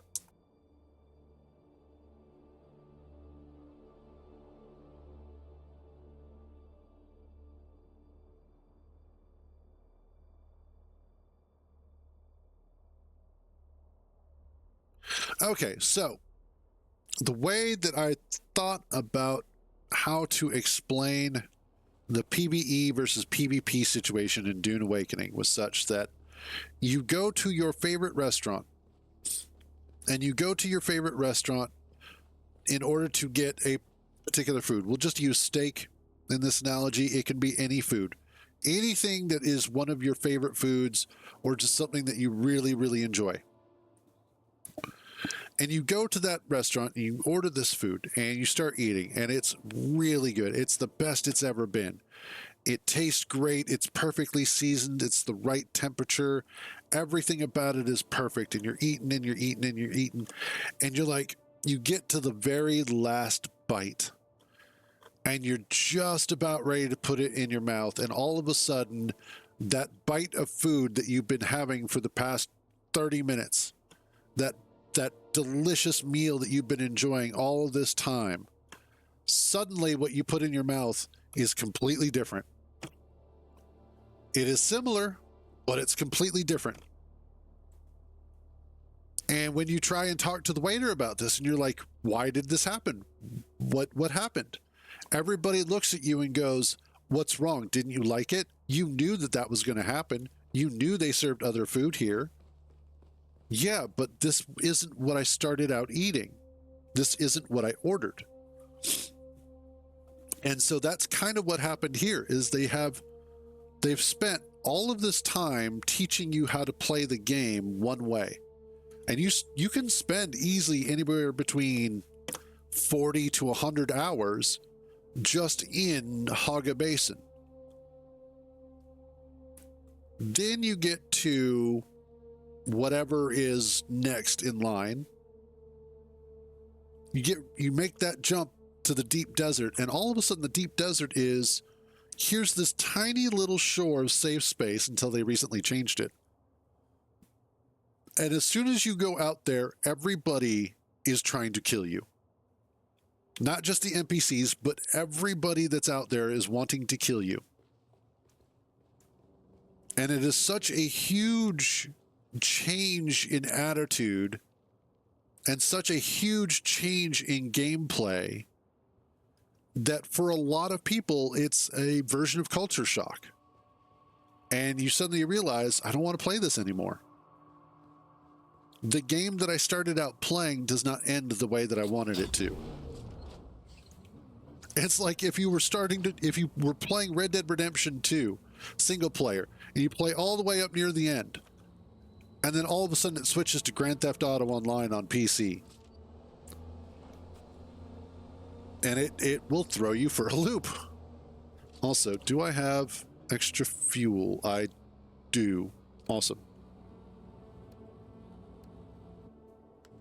So that's why I think so many people have had a problem with it, and rightfully so. It's a situation where, in a way, it's kind of a rug pull. Now, granted, they did advertise that the game was going to have PvP. And I am glad that they advertised that. However,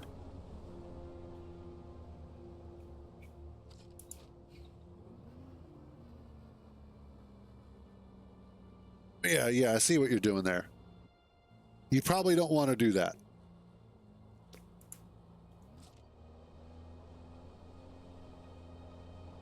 Don't put your thrusters right there. If I remember correctly, atmospheric thrusters need 3 blocks of clearance for their jet plume. The bit of thruster that comes out. At least for the small ones.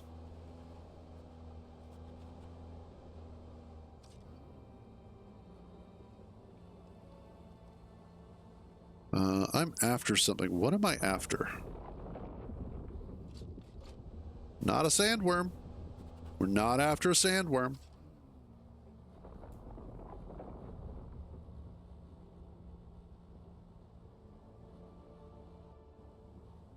Okay.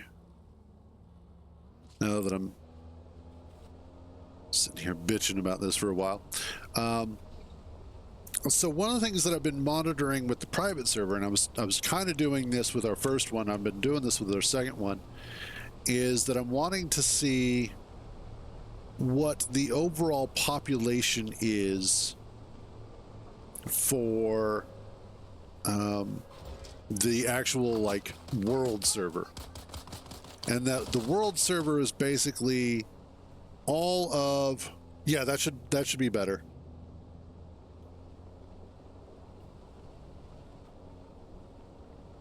Hey, there goes Mr. Gilbert.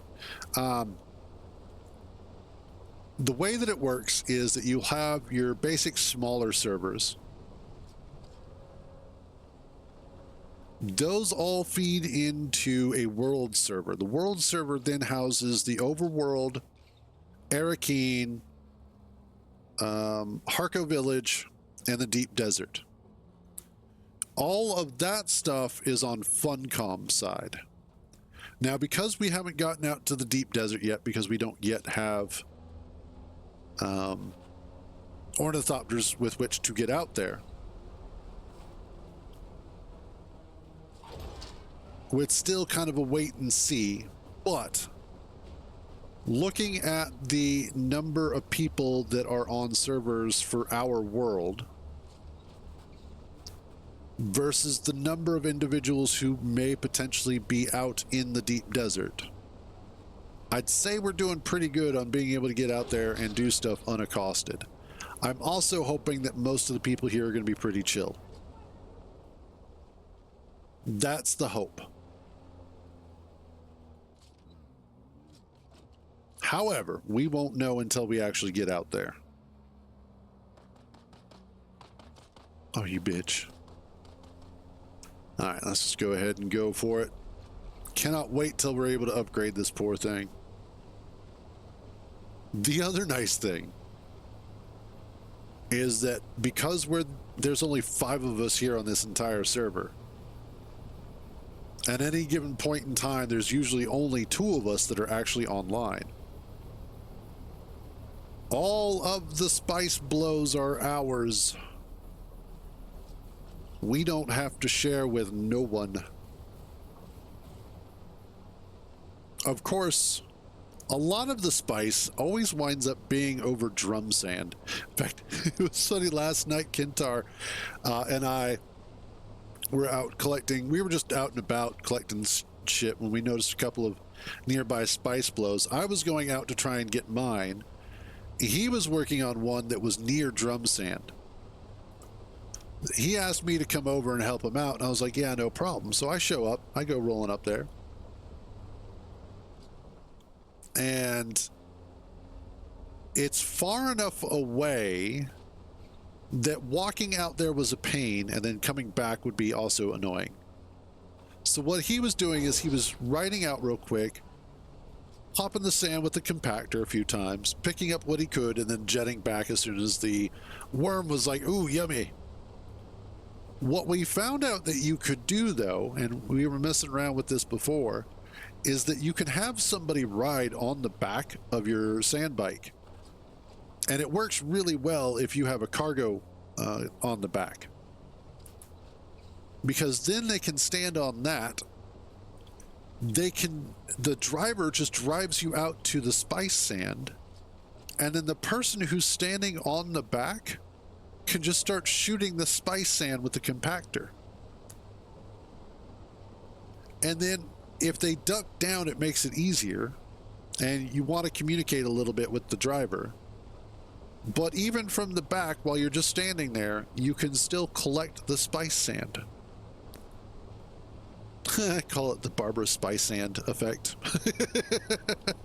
If you know, you know. So that was one of the ways that we were going ahead and collecting it, and especially on drum sand, where you get a couple of shots, grab what you can, and then GTFO. And it was working surprisingly well. We actually came back with, I want to say it was about 1,500 spice. Or not 1,500, 500. I think we have a total of 1,500 back at base. Because I managed to get a couple, 500 plus, yeah.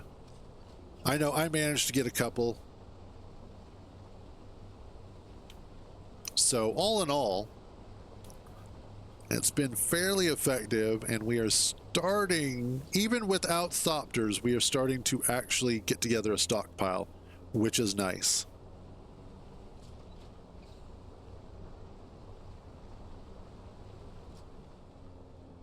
All right, you sons of bitches. There's a couple of you there. I'm not too worried. Let's see if I can get... Aha, I can. Basically what I want to do is I want to get a nice haul of erythrite. So that way we don't have to worry about cobalt paste for a little while. Because that's one of our big sort of pain points, is the cobalt paste when we are dealing with some of the steel related stuff.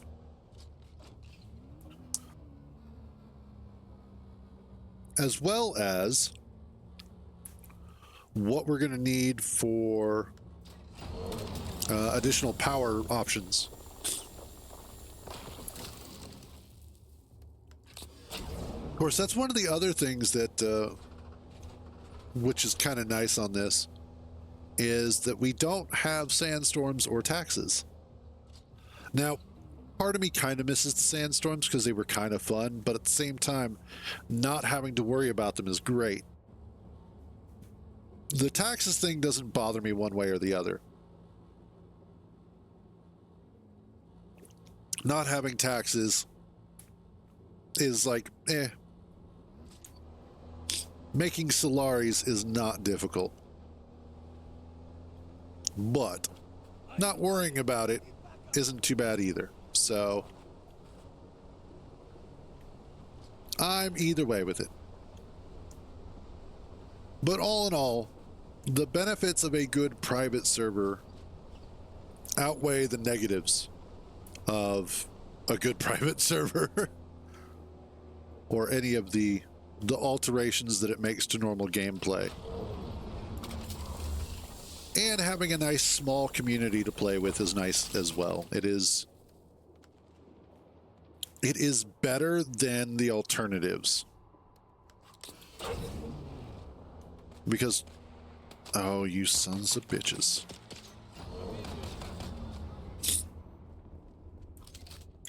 Oh yeah, come on, come on.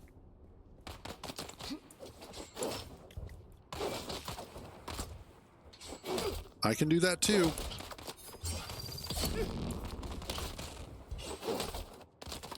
Okay, that guy's annoying. Target found. Nuh-uh, you ain't found nothing.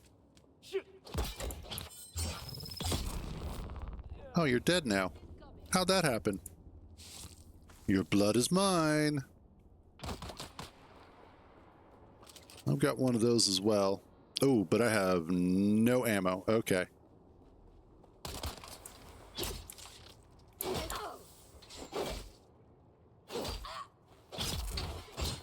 Ha ha ha! Suck it. Thank you for the contribution of your ammunition.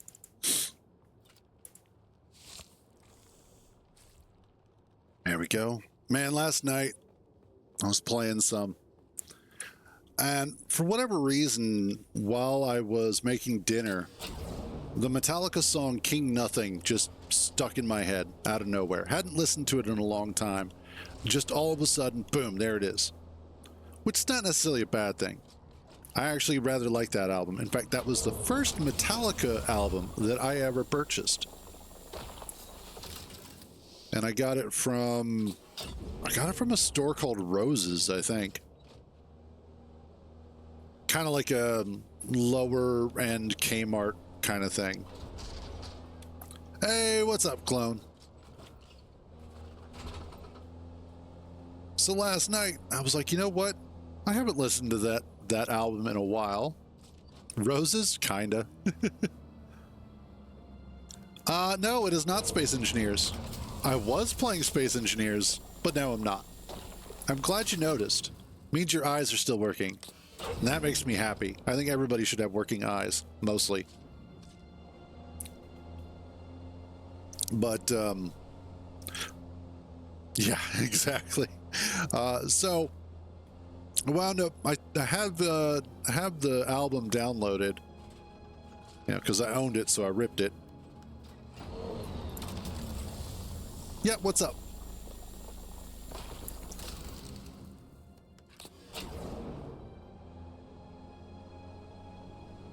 Let's keep going, Davey. Ooh. Okay.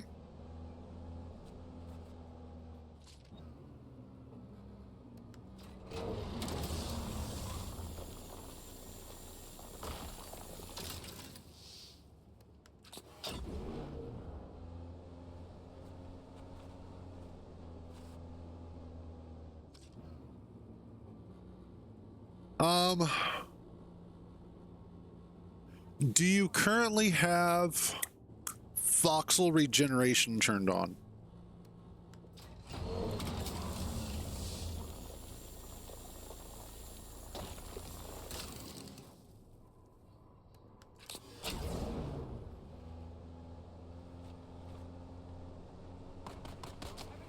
No. Stop that. Go away. I'm not into you like that. Because that might be what's happening then. So it could be a situation where it had drilled it out when it first spawned it, but then the voxel regeneration routine ran and rebuilt those voxels. If I had to guess, that's probably what happened.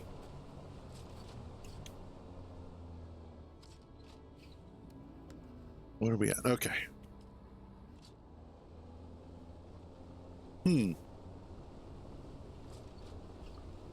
Well, it's not like Space Engineers is a perfect game. So, other than that, it may have been a situation where it just didn't run, or it didn't run the necessary routine to drill out the asteroid.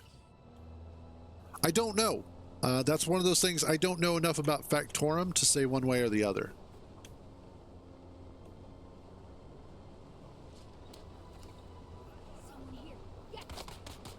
Oh, fuck off. Yeah, a little bit. But hey, Exploration is going to be a lot more fun. Good luck.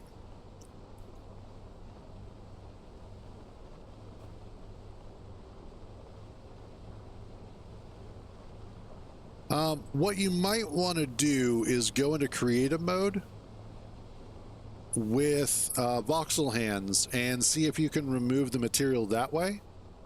Enough that you can at least then go back into regular mode and play with the asteroid the way that it's supposed to be. Other than that, I don't know of any way that you could potentially fix it in the short term. I don't know if there is a specific command or something that you can run to help regenerate that so that it will properly dig it out. So other than that, I don't know.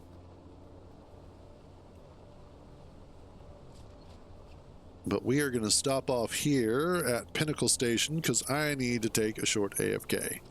Again, it's just one of those. It's a Monday today.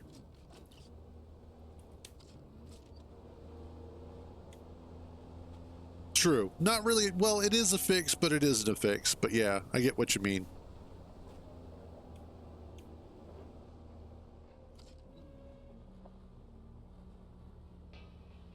Okay, we'll leave that there for a few moments.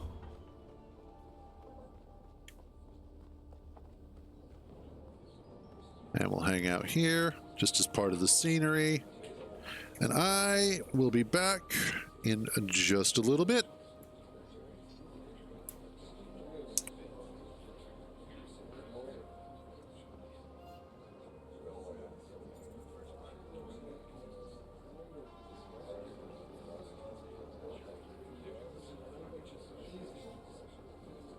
Sector weather alert. A large sandstorm is approaching.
Okay, and we are back.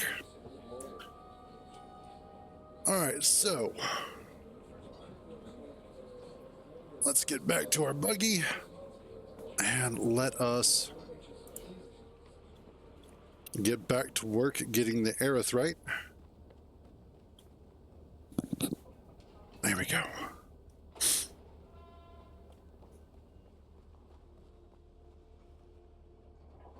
And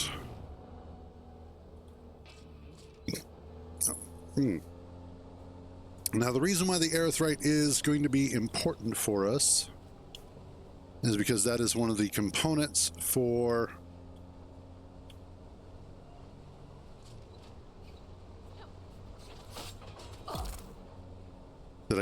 I got one of them.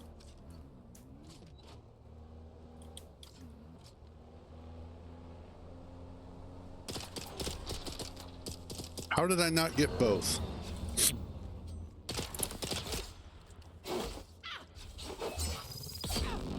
I got you.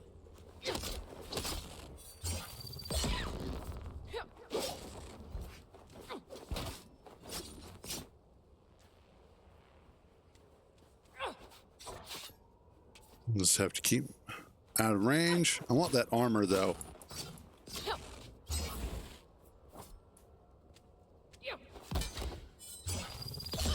That's enough out of you.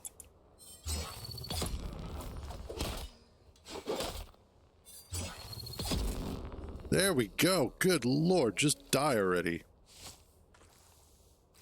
Well, yeah. Erythrite useful in making... That's an awesome helmet as well. I want that helmet too. But it's useful for making cobalt paste. Cobalt paste is used in a lot of different stuff. Basically everything leading up till endgame. So this won't be the only trip out here that I make, as I will most likely have to make several trips out here to get more. But I really don't mind. I actually kind of like coming out to the Rift. That's kind of an interesting zone compared to everything else because it's all underground.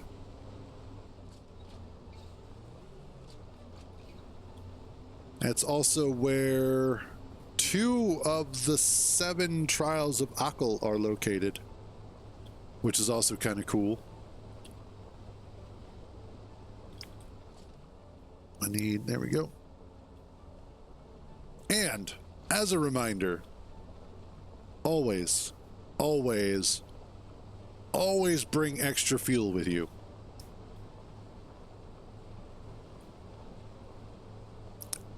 And especially if you're playing on a public server, because the last thing you want to do is be on your way back home and get caught with a sandstorm on the way and no fuel. So always bring some extra. Never hurts to have spare.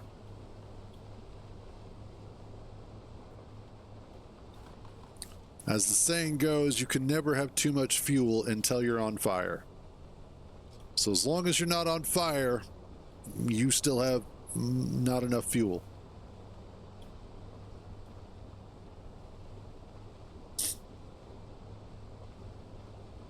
Although it will be nice to get the upgraded version of the buggy. This is a Mark III. I think the version that we have on our main server is a Mark V. Yeah, because we haven't upgraded it to the Mark VI yet. Because trying to get enough stuff for a Mark VI is damn near impossible. What I would like to do first, once we get out to the deep desert, is to obviously start working on a carrier. And the reason why I want to work on a carrier specifically is because we can use it to transport a buggy out to the locations where we can get like titanium and stravidium. Those are the 2 biggest pieces of that puzzle that we need for tier 6. And because the increased carrying capacity of a buggy, it'll be a lot easier to handle bringing back larger and larger quantities. And if the deep desert isn't that hostile on our server, even better.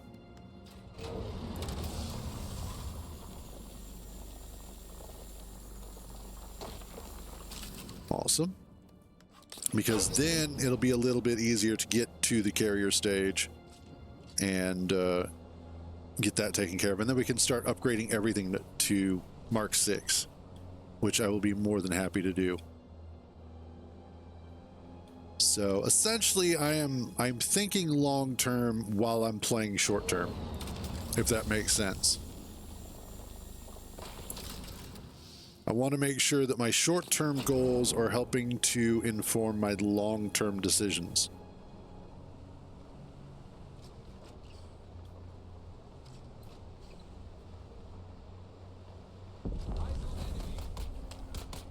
How did that not kill you?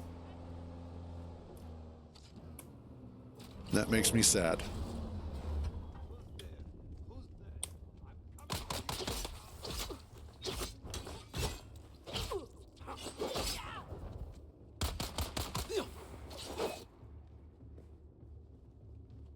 Come around here. Come around here.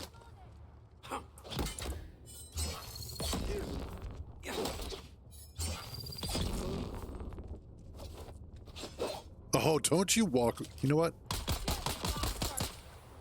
That's enough out of you. Walking away from me. Who do you think I am?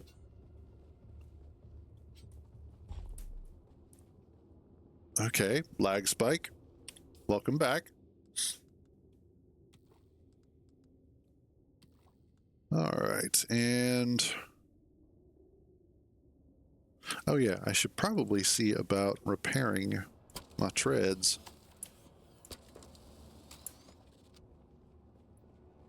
Although they're not too bad. That one's a little beat up.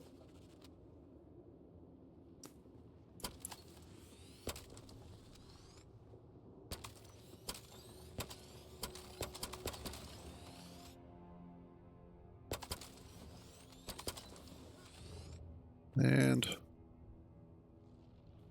awesome. Okay.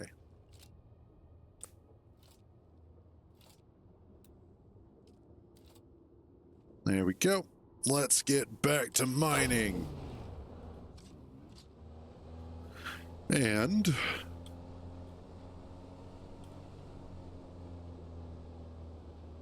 you'll be perfect.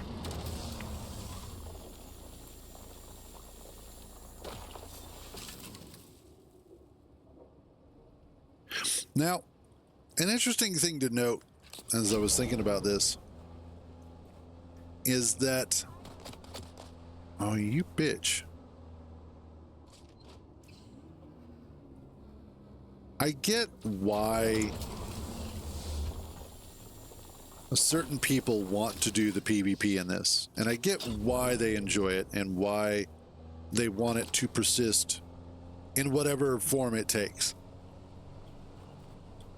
Because flying the Thopters with rocket pods on them is very reminiscent to flying mosquitoes in PlanetSide. Which, mind you, PlanetSide was an amazing game.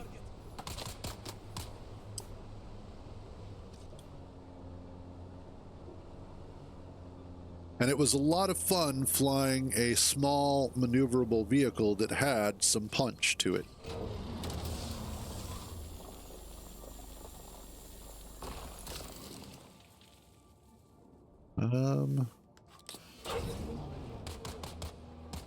Stop shooting me. Let's actually... Wow, okay. Calm down there. It's okay. What are we at? As what part of this? Okay. Almost have 1,500. I think that should be good for now. let's start making our way back home, because we've still got other stuff to work on. Got a lot of other stuff. The next thing that I need to do is I need to try and get one of the wind turbines going. The omnidirectional wind turbine. Once that's up and running, we should have enough extra power for the base that I can start looking at getting the medium smelter going. Medium ore refinery, that's what it is. I can get that going, so that way we can start working on aluminum. Once we get aluminum going, we can start looking at the potential for getting our thopters made, since that's one of the key ingredients for a thopter is aluminum, for the Mark IVs, if I remember correctly. Also, that will allow us to then get the radioactive, or the what is that?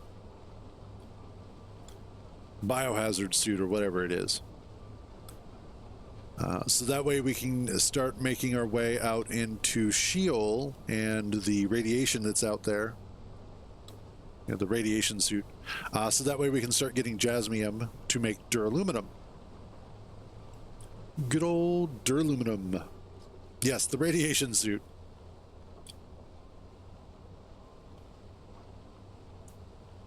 Not that one. This one. Was it this one? Yes.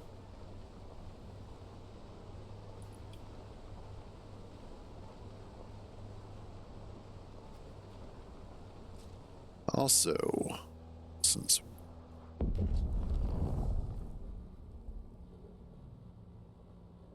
where did it come from? That way, I think. It's hard to tell sometimes when you're out here what direction something came from. Roll over. Who's a good buggy? Yes, you are.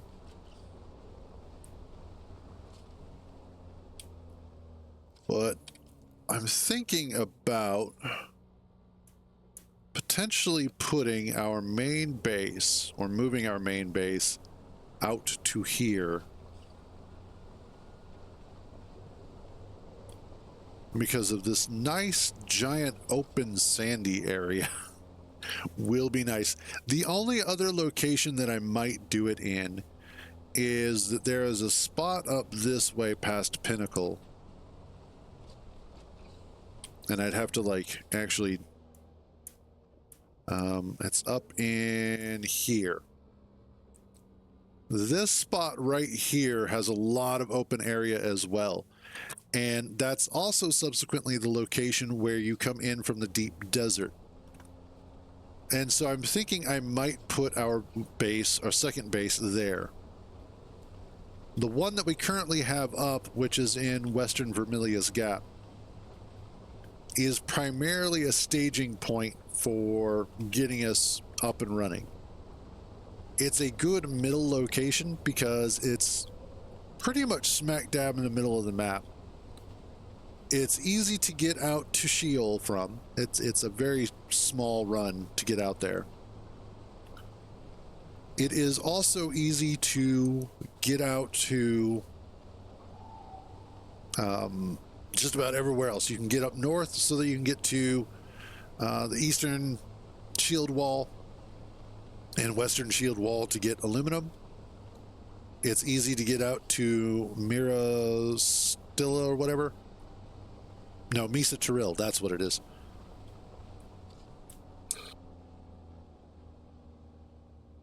And also on top of that, it's fairly close to, you know, Haga South. So again, lots of really good locations you can get to from there. Very easy.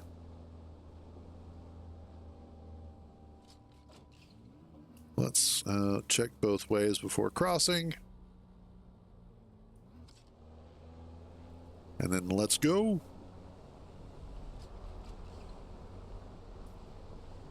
I've had a couple of times where I was making a crossing, and just as I was making it, all of a sudden the fucking sandworm comes out of the location and comes right past me. And man, you want to talk about a pucker moment. Seeing that giant sand wave coming at you like that, you're just like, oh God, oh God, oh God.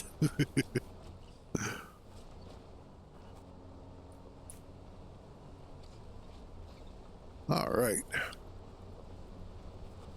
Here we are.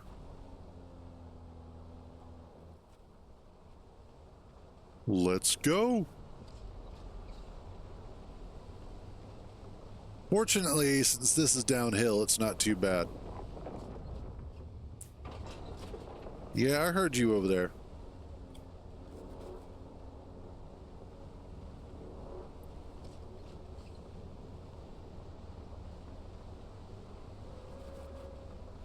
And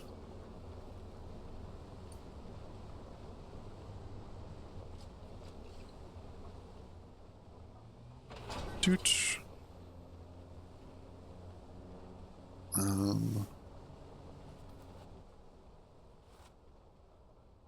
God bless it. Hey, what's up? How you doing, Matt? And they're going pretty good so far.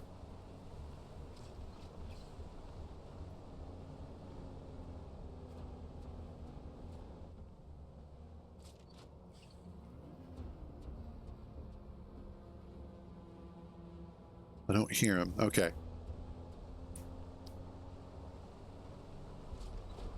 Let's go.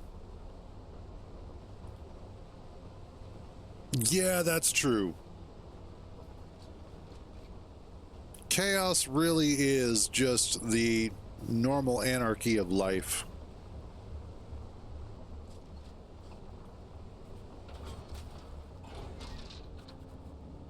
Yay. And we made it back home in one piece. Even better.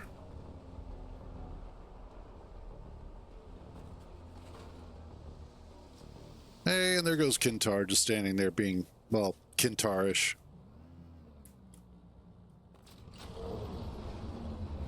All right. I need to come up here. Drop off what we have. Ooh, also.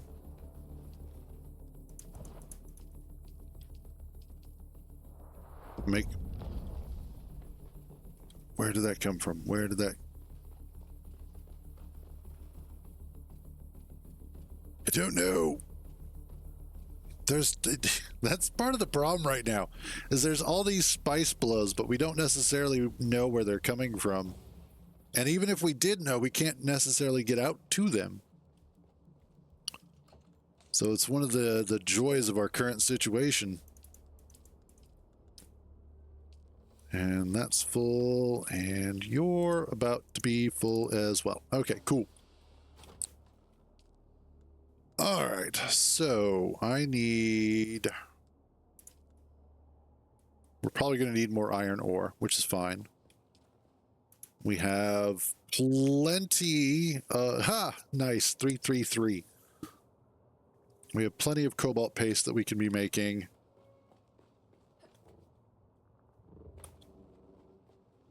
And he wanted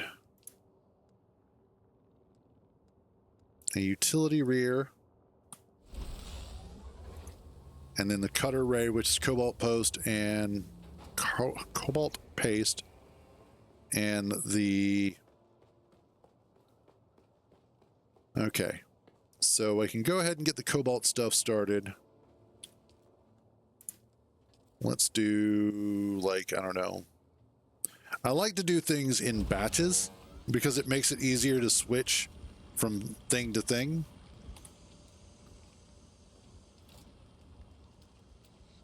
Next up. I don't have the...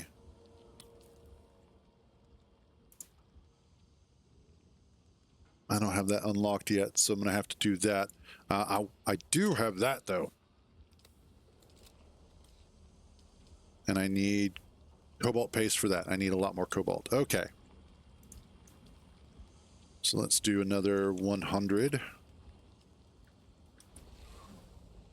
All right. And then we just need to do... I need to set up...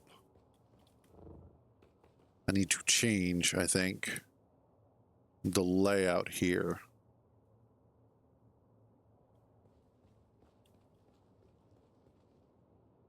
Okay. Let's get rid of these. Oh, that's why I have that there. Okay. Never mind.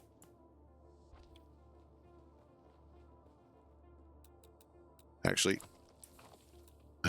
let's replace that so that it's the correct orientation. Put these back.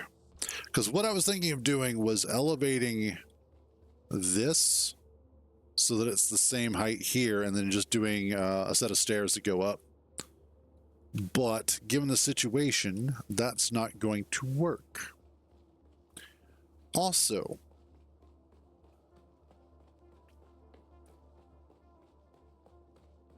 I can do, or at least I should be able to do, staking units. Oh, that's right. I was making one of those for myself. Sweet.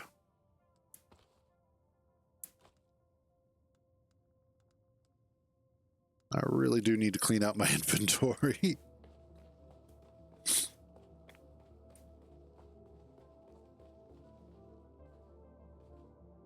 Oof. Okay, the lag is a little rough today. Let me keep that and that.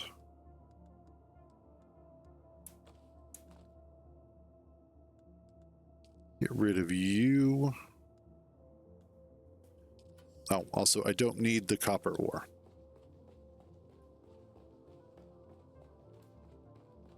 Now, the thing about expanding is I don't know if I can really effectively expand out this way. Actually, yeah, we should be fine. Okay. Because I was worried expanding out this way would be kind of detrimental to the base's health because of, you know, like worms.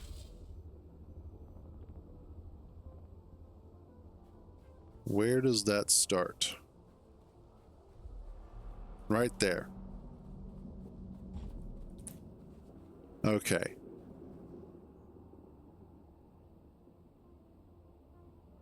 So I do have some space here in order to put some stuff up.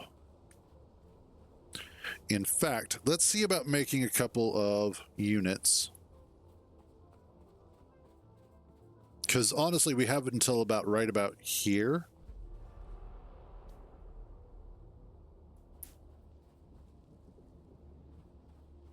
So yeah, right about here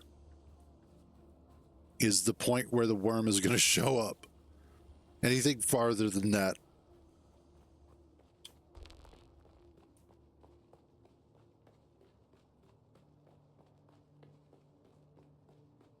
Okay.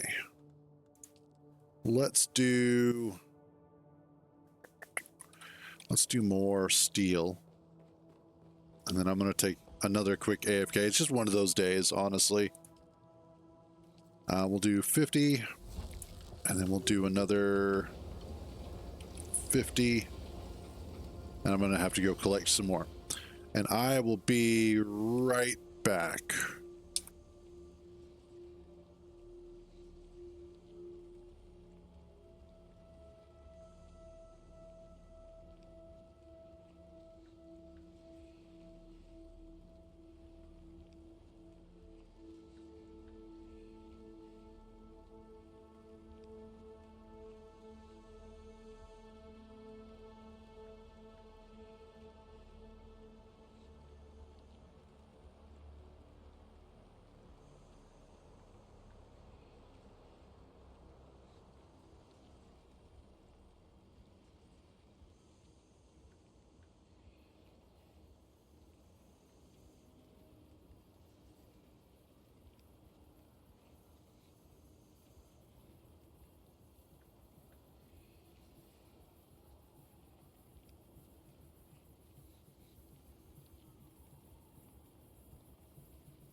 Okay, we're back. Sorry about that.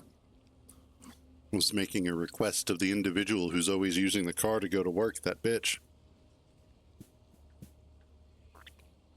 But then also having something to eat because I was hungry. And it was good too. A little bit of leftovers from last night. All right.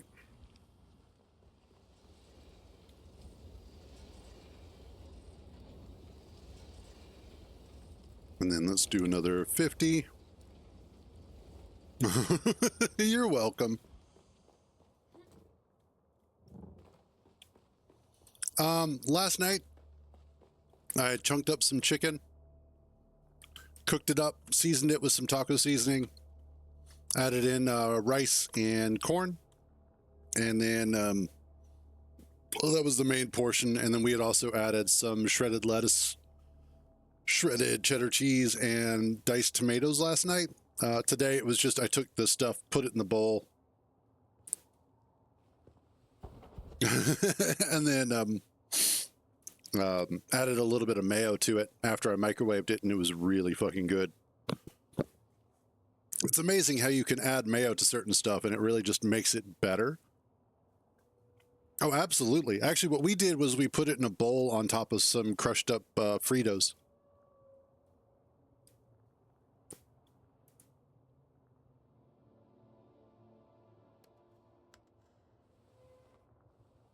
Oh, I see how it is. And then what else I needed? Particle capacitors. Okay. Give me my bike. Thank you.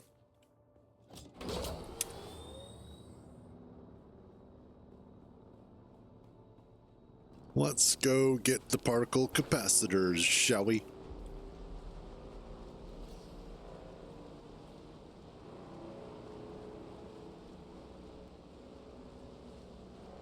Oh, okay. That might be enough, actually. Although we're still going to have to go get some more anyway.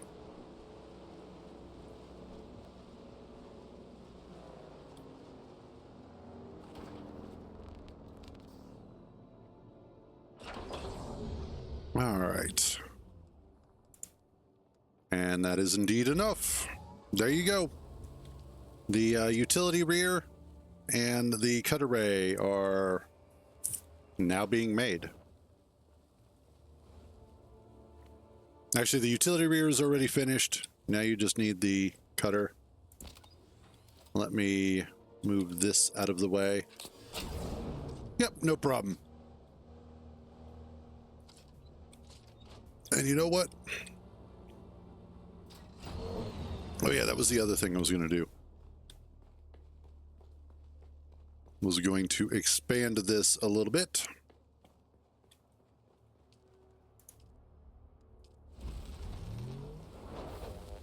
And see if I can get us a proper garage, or at least a bigger garage.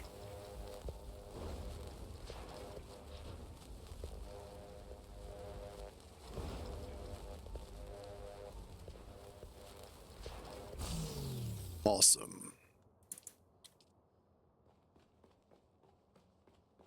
And let's not go out that direction.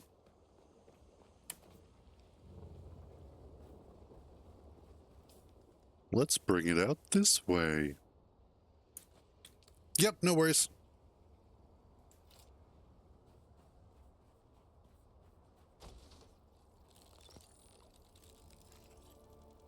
Okay, and that'll take about a minute.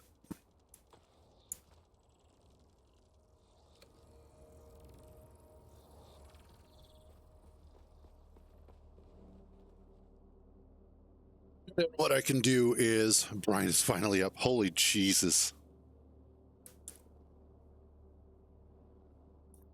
We've been monitoring what our previous private server was hosted on, and it seems to go down for about anywhere between 15 to 20 hours at a time. They just cannot keep that world server up over at G-Portal. As I was mentioning previously, if you are looking to do a private server, we do not recommend G-Portal at all, period. Their customer service was appalling. Oh, shit. Now, do not. Why did we just lose power?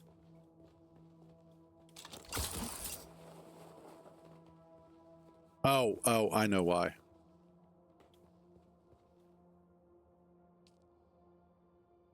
Yeah.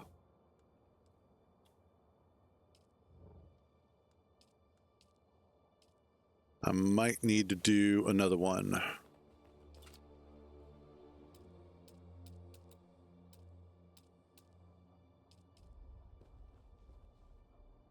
Oh, wait. Ooh. We'll do one of these.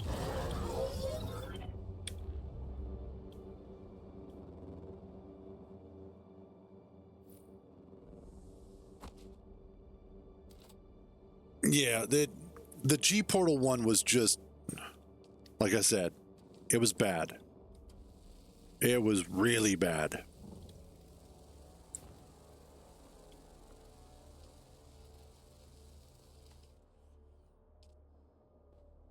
Because the one we were using for G-Portal has been going down for anywhere, like I said, for 12 to 20 hours at least.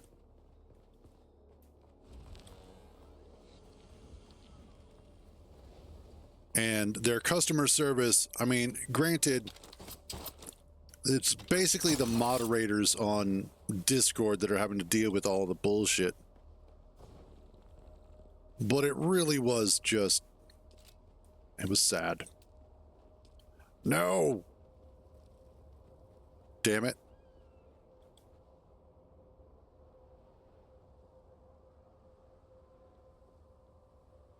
Yeah, because we had it for a night, and that was cool. Like it worked that night. Yeah, there we go. But the server worked that night that we got it. Then it was down. Then it came back up the next morning and was up for most of the day. And then for like about 12 hours later, it went back down again all night and into the morning. And it was just absolutely ridiculous. We need fuel cells. Okay.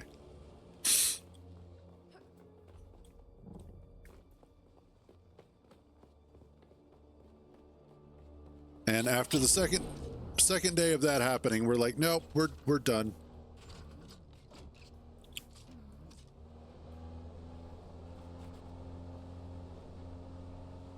All right.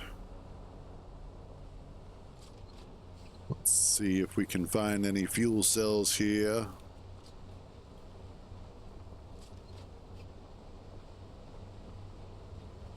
I don't really feel like going through that shit right now, so we will not. However, this other company that we went with, the only problem that we're facing right now is just lag spikes. But we don't know if that's caused by the RAM that they have, if it's just the data center that they're utilizing, or what. Oh, damn.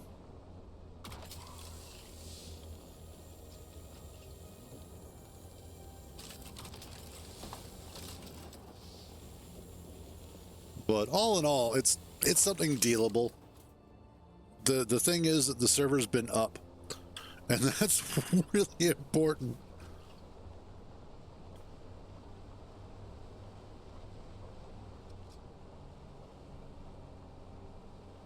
Let's see. We'll just roll through here real quick. Just a little bit of maximum radiation, that's all. And then we'll take a quick detour across, see if there's anything on our normal island. Or our old island, I should say.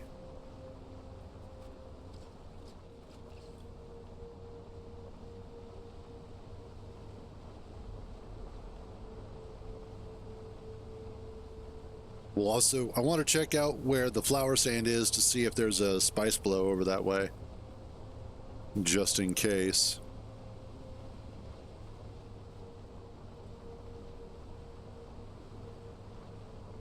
And not seeing much over here, or oh, yep. That works. Yeah, I guess I'll join your party, weirdo.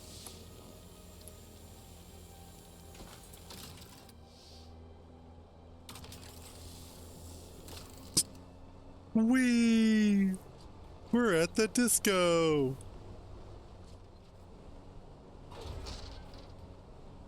Grunch.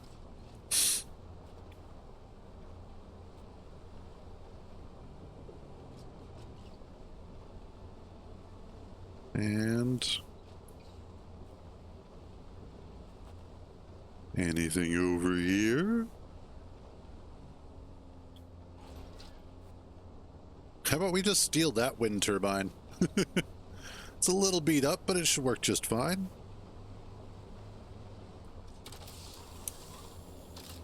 Yeah, we'll get that one next. Okay. Just flower sand over here. Okay. What do we got for... Oh, yeah. No, that's fine. That's more than enough. Yeah, give me a second.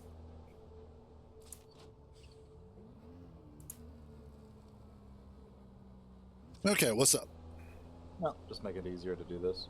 Yeah, fair enough. Okay. Let's head on back. We've got, what, over 1,000 now, so that should be enough to at least get some of the low-grade lubricant going. Yep, there's one over there.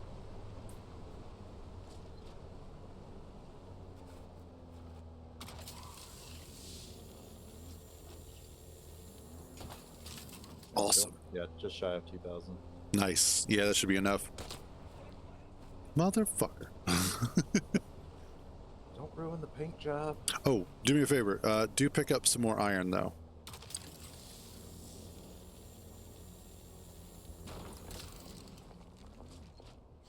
And... wow. Grab those 2 stone while we're at it. Aw, our buggy's afraid. Or excited, I don't know which. Both.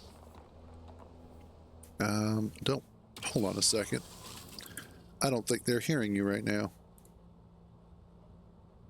Is that really such a bad thing for them? You know, fair enough.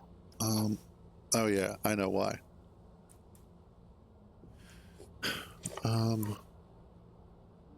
Because you're outputting on the wrong one as well. No. There we go. Now they should be able to hear you better. Hello. Well, it was set so that it was outputting on game instead of chat. Mm. All right, Neo, enjoy your meal. Or don't, I don't care. Get off my lawn. Whippersnapper.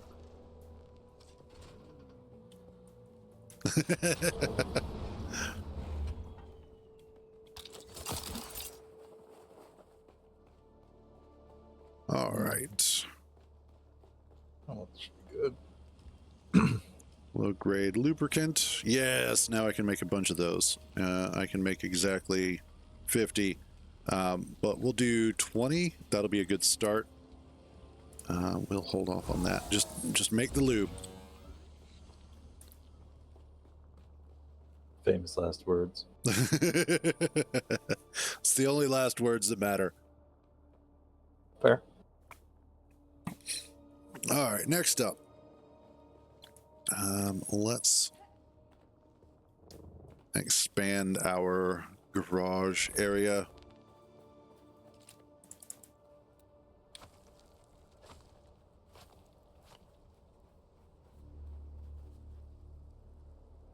And I want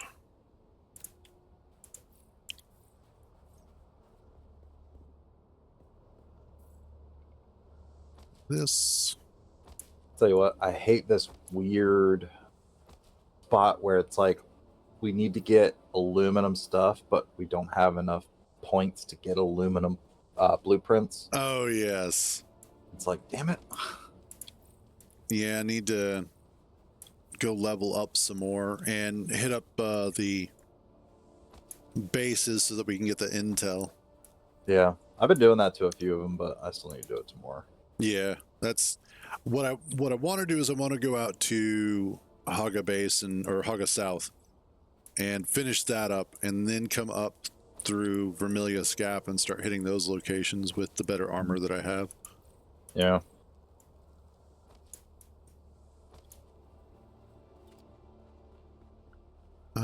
Let's see about going out one more.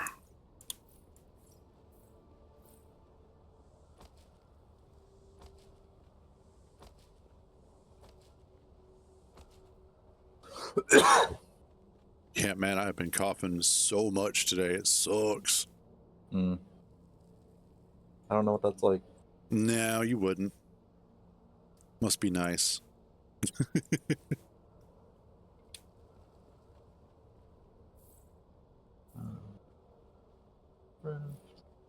Let's make this like...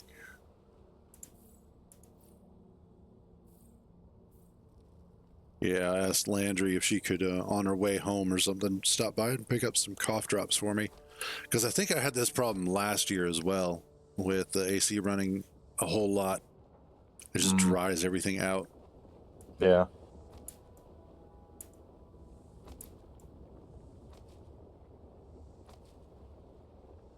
No, Gilbert, go away. We don't want what you're selling. Swiper, no swiping.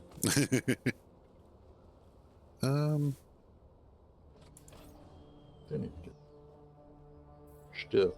Yeah, I just need to go get my trooper stuff. Nice. Yeah, that should be good.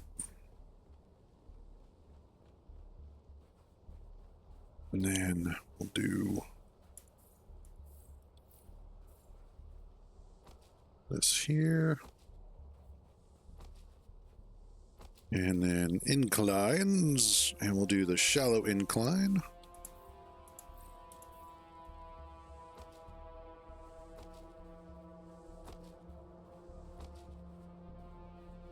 I need wedge walls. God damn it.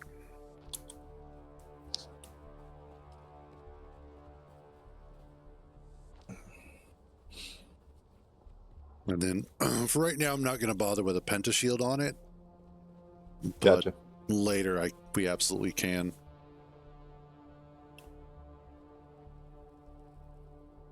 It's like, what's going to happen? Get more sand in here? I love it. One of my customers just threw their team under the bus. Oh, damn. Well, not in a bad way, but Yeah. they were just like, hey, sorry about that. Team wasn't working much at all on Friday. Lost track of time. So, yeah, I already went ahead and scheduled. It's like, Nice. okay. Let's see. I need to... Bummer.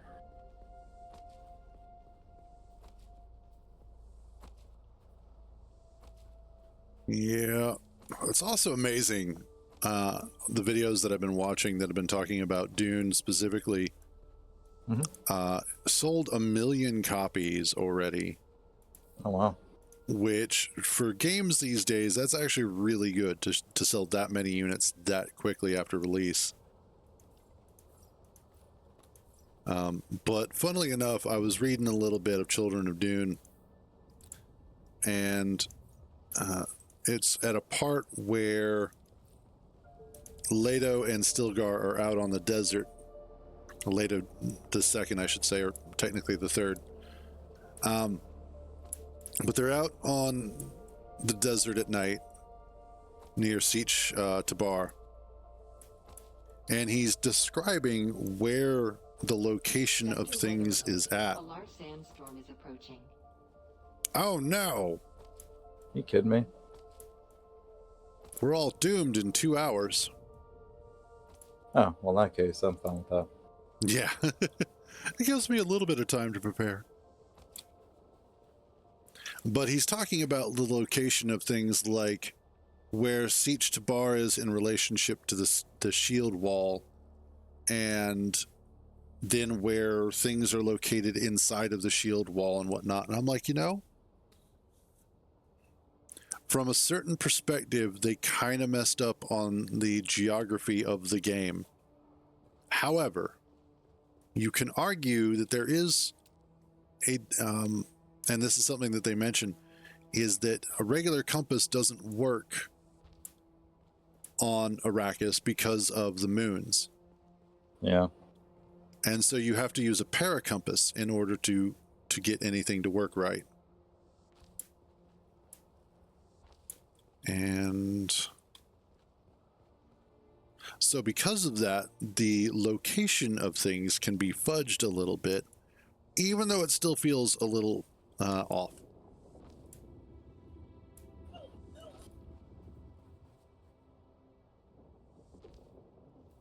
Let's get these going. And actually for that, no, I'll leave that open. It'll be fine. It'll be fine. Mostly I'm just like the dirt here. I'm like, do I want to cover that or do I want to leave it alone? I'm like, I'll leave it alone. It's not that big of a deal.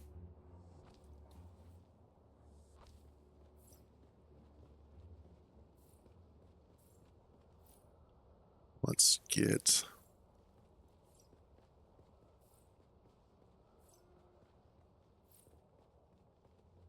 and then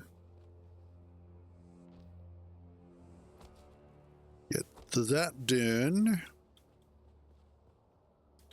And we'll do some more windows up here to allow for lighting. Good God.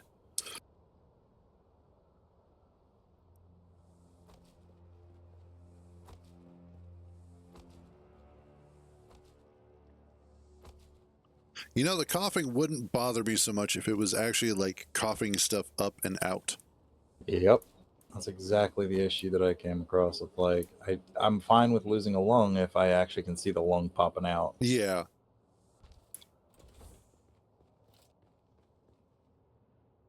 Oh, finally found how to get in there.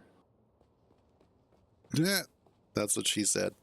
I hope she didn't. She should know better. She should. However, you know how it is sometimes. Or, maybe you don't. With my track record, I certainly don't.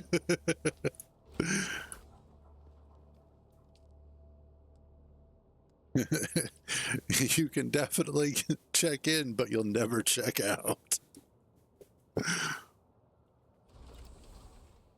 Oh yeah, and I needed to make sure that you guys stay open.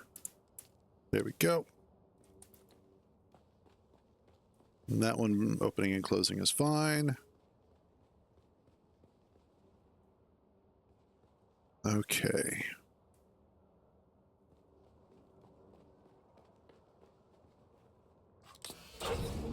Let's... That was almost crazy.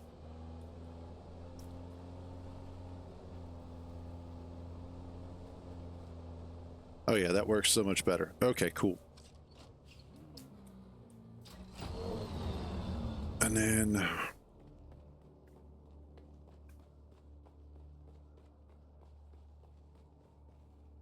I don't have access to yours, but that's okay. It's my what? Your buggy. Oh, I thought I gave you access. No, that's fine. That's That's not, like that. yeah, it's not a big deal. I'm just kind of rearranging a few things here.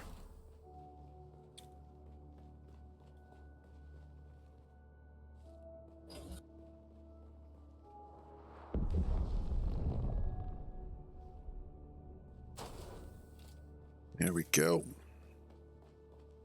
Because what I was thinking of doing is actually taking the pentashield down from where it's at currently and moving it over and then just blocking up that wall. Gotcha. And you have access now. Oh, okay, cool.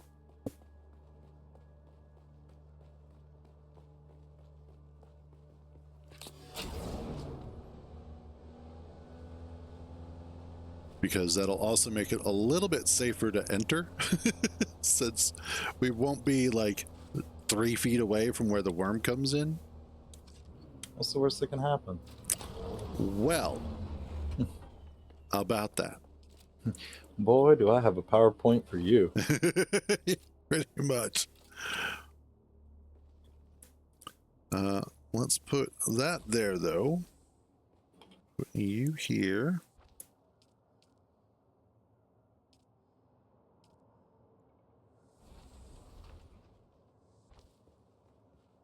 And there. This gets Oh, set. if I remember correctly, the fourth thing is at the giant hammer rock, right? Yes. The square-looking thing. Got it. Okay. 'Cause I already did my third, and I was like, I remember it being around here somewhere, but I think I need to get my sugar wire for that. Yeah. Well, you can't climb it normally. There's a path that you will eventually find that has like climbing ropes and flat surfaces. And they're short, climbable sections. It's just tedious without sugar wire. Yeah, So, exactly what I said. I need sugar wire. I need to finish Swordmaster training so that I can do Swordmaster stuff. Which is really nice. It is. It absolutely is. Especially when you're a Swordmaster. All right.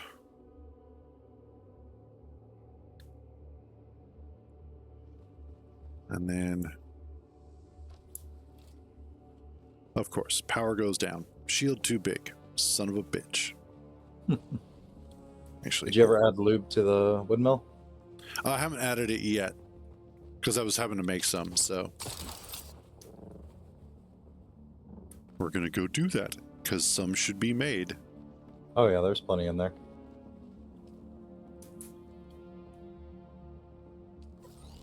And there we go. Huh, let there be light. Basically. This is how God did it. He just made a bunch of lube. Yes, that's how that went. Because it makes sense. Because ever since then, life's been fucking me. Yeah.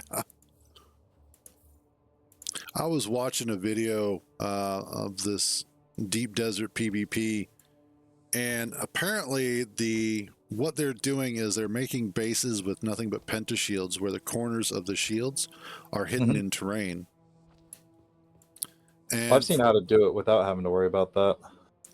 fair. But one of the things that other people are now doing is that in order to get around that, they're using their Thopter to get up underneath of the base.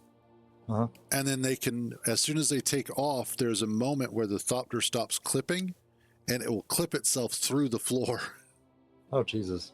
So it's like exploit on exploit on exploit. And it's like, and you wonder why diehard PvPers are not wanted.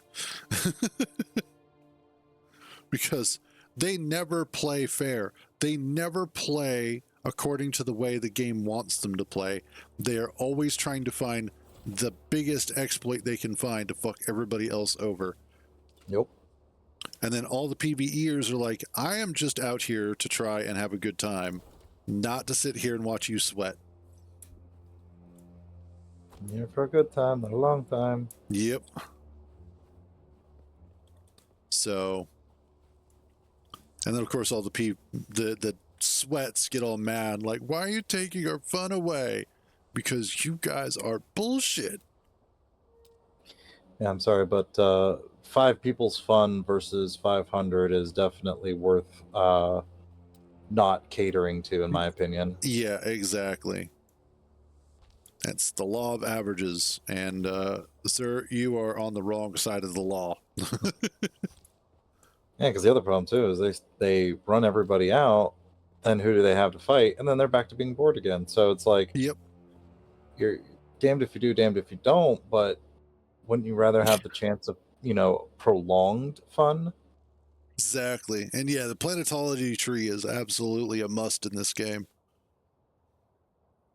But yeah, like that was one of the longest running problems that GTA Online had, was the cheater problem, but then also the tryhard problem, because tryhards always fight in the most annoying way possible. And it's fun for just them, which is frustrating for everybody else who's just trying to play the game. Yep. And that's why, like, I know a lot of people are like, but shouldn't people try hard? Well, yes, in most things. But then there's that level of try hard that goes well beyond just, I'm trying my best, and is, you are trying way too fucking hard. Like, maybe you need to calm down kind of thing. Yeah. Also, I don't know which is, looks like this one's mine. Okay. Easiest way to find out, do a quick inspect. If it says scrap, it's mine. Yeah. Well, that's just it. As I was looking, and everything's Mark III on mine, so I've got to customize swatches.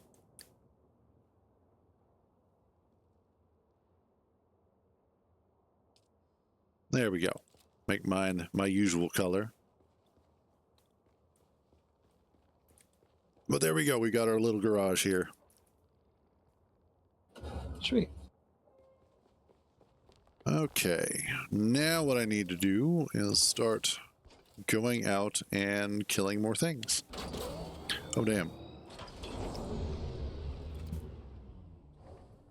I also need to repair my poor sand bike.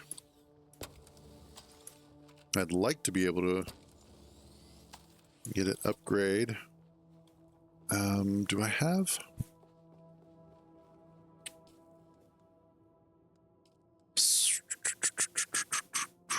I don't think I have it. I do not. Damn. What? Oh, I don't have the welding torch Mark III actually unlocked, but I have a couple from just finding them. Ah, gotcha. But the one that I have is about to break. I still have another one, but That was actually one of the things that was on my list to unlock. I also want to go ahead and get the Mark III sand bike unlocked, so that way I can start working on that as well. What level are you at the moment? 37.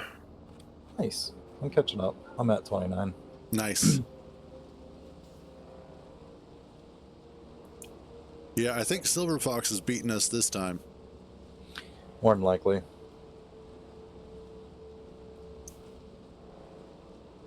Because I'm pretty sure he already had his buggy just as I was getting mine started. That son of a bitch. But he's also in a really good spot as well. Because he's out there by Anvil, so Gotcha. a little bit easier for him to travel back and forth through locations. Before I go up there, already got that intel. I've got that intel, and I need that stuff. Okay. Excuse me. Good Lord. So we're going to Mirzaba. Presente. I know, right? I like calling it Mirzaba Island because it just feels that way. In fact, that's how I basically feel about all of Dune is sand is water, and then all of the rock is islands. Yeah, that's pretty accurate. I mean, the worms swim in the sand as if it was water, so... Yep. Whee!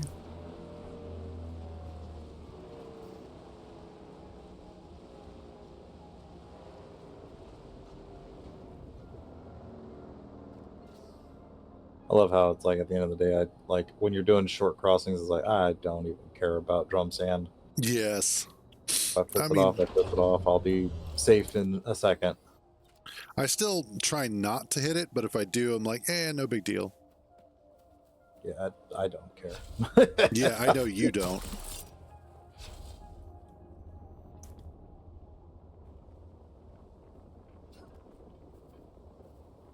Okay. Let's go hunt some sons of bitches, shall we? Come here, you bastards. I need your intel. Yay, Westview. Shields up. Take backup. Backup is not going to help you.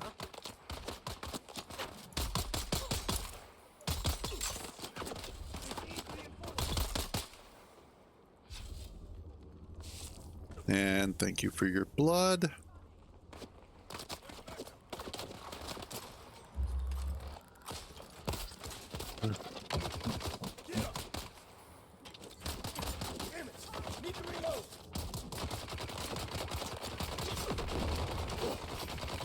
Oh my god. I hate gunners.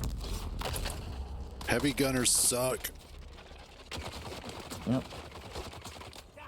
Usually on Tuesdays too. Well, I'll just have to wait for tomorrow then. The Coriolis is in 2 hours. Yeah, we get it. We get it. Oh.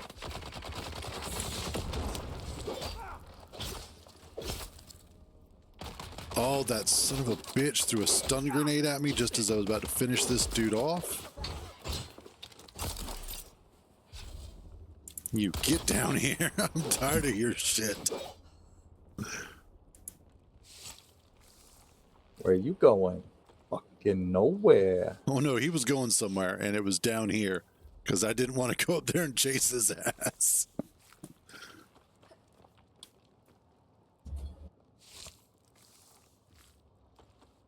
All right.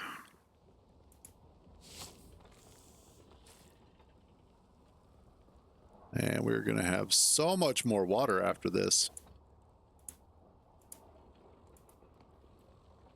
Not that we really have problems with water right now. True. I think because we actually know how to get water more effectively, it's a lot easier for us. Yeah, this time around compared to when we first played, Oh, God. that's vastly different.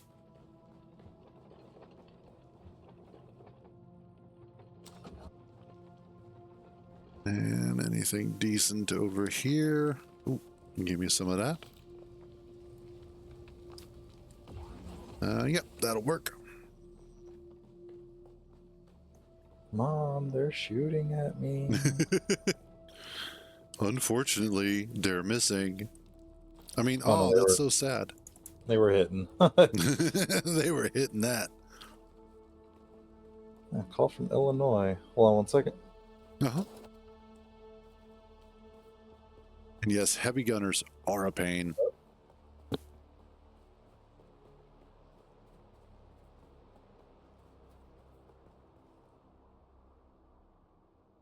I'll just mute that microphone. That way I don't accidentally talk to him while he's doing stuff. Alrighty then. Oh, that was quick. Yeah, I answered. Hello. Nobody there. Huh. Okay. And yes, heavy gunners with shields, they're not too bad. Obnoxious, yes, but not too bad. Because you can... It's the flamers with shields that are the worst. Flamers are the new trolls. Yes, they are. Oh, I hate them so much. He's angry.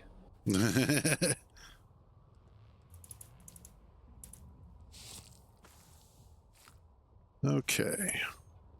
What else we got next? I need to go, back south. to Mendia's Gate and then to Eastview. Oh, yeah. I know which one you're talking about. The shotgun. Which is a good way of doing it, too. But as soon as the heavy gunners start shooting, their shield does go down.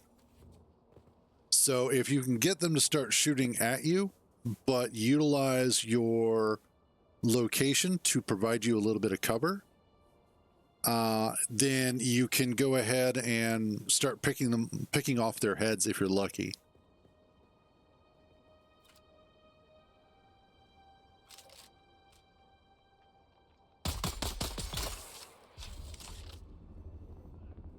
Can't wait to get my sniper rifle again. I want Boothier's Best or whatever it was. Oh, yeah.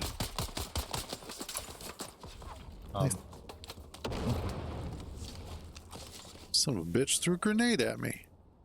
That just ain't very cash money of him.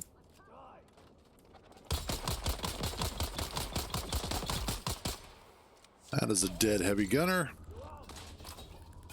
Just the way God intended. Exactly.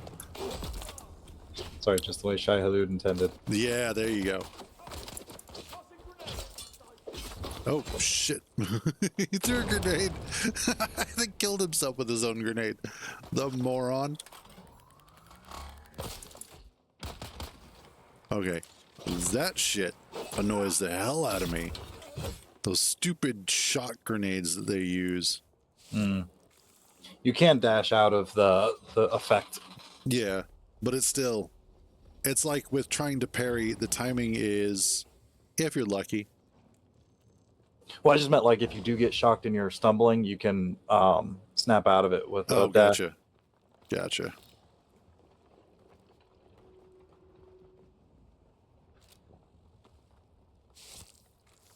There we go. Snap back to reality.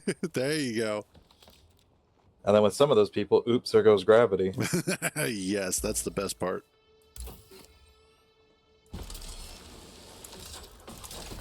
Grab some extra fuel cells while we're at it.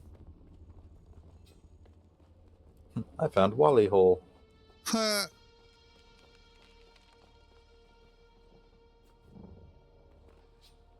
Oh. All right, I think that's everything here. Oh, and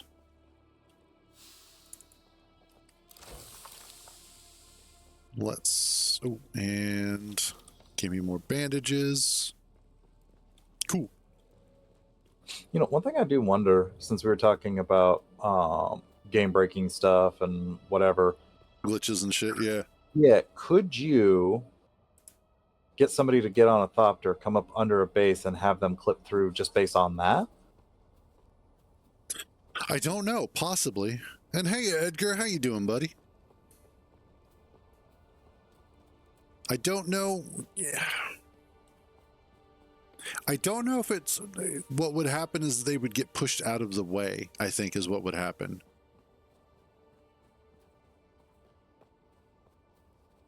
I can't complain too much. I mean, I could, but I'm not going to. Don't worry, I'll complain for the both of us. There you go. That'll work. Oh god, this base. Stupid Eastview. I remember when this was actually a problem. And now I'm like, it's just a minor nuisance.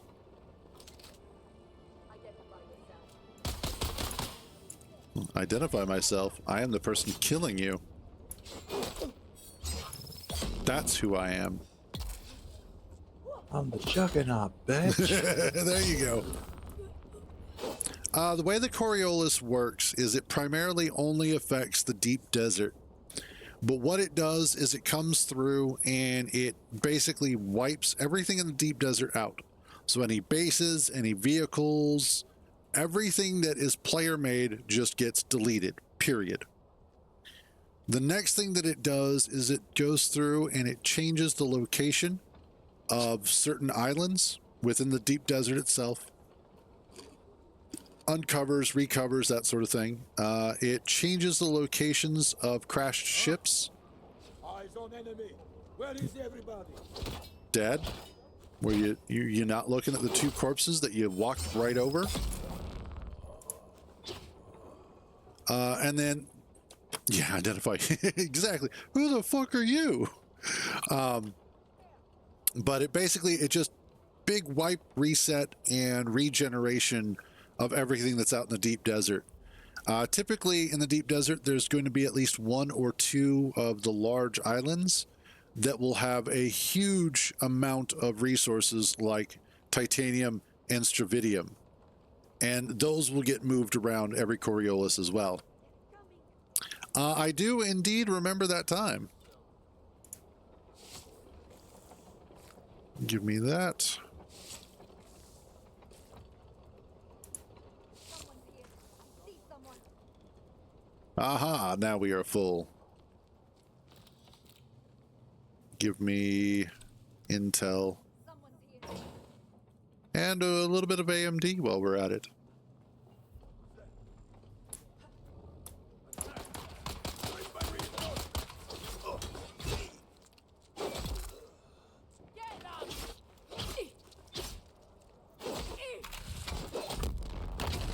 Oh no! Oh, come on. Nope. Not today, buddy.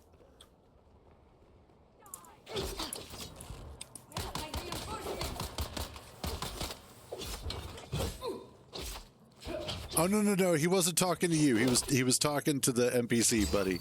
Don't worry about it. Yeah.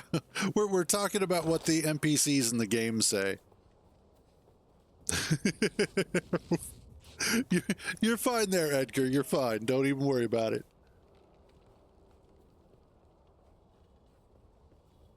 Yeah, that does kind of come across as like, who do you think you are? Woot, and level 38, and 10 more intel.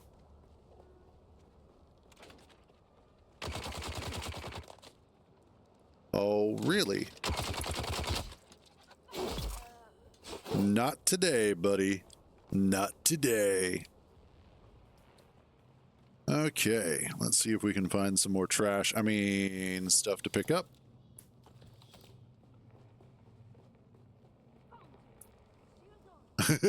I know, right? Who do you think you are? Oh, yes. Big old thing of water. There we go.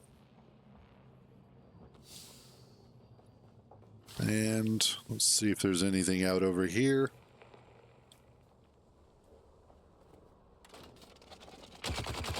Oh, you son of a bitch. Did you already get the intel? Yeah, I did. Okay.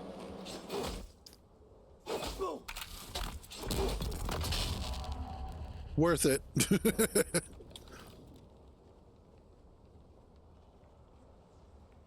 Okay.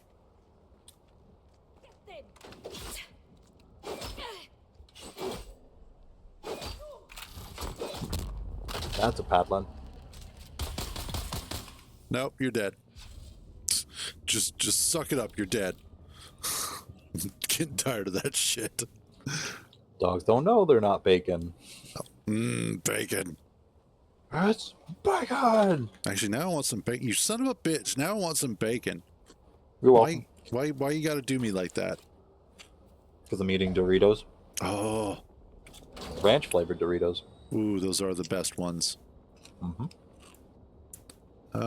Okay. Slaver's regret, or as we like to call it, their mom. Boo.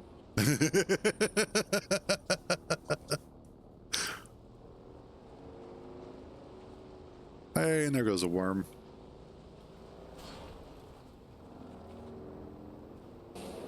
There goes Gilbert. Yeah. Good old Gilbert.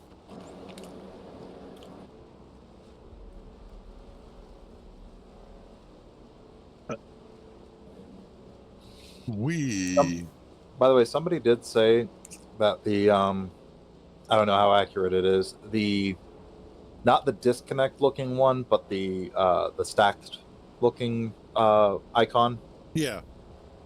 is something to do with like the CPU being saturated and having some issues. So it could be to resolve that portion of it. We may need more RAM. I don't know. Oh, I see what. Yeah. The 3 blocks that are stacked on each other. Uh-huh. That's possible. Because that's the thing that sucks, is that the gameplay on the other server was like rock solid, but its upkeep was shit, or its uptime was Yeah. shit. That was the frustrating thing. If it had just stayed up, it wouldn't have been so bad. That's what she said. Sorry, it had to be done. Really didn't. Yeah, it did. It really did.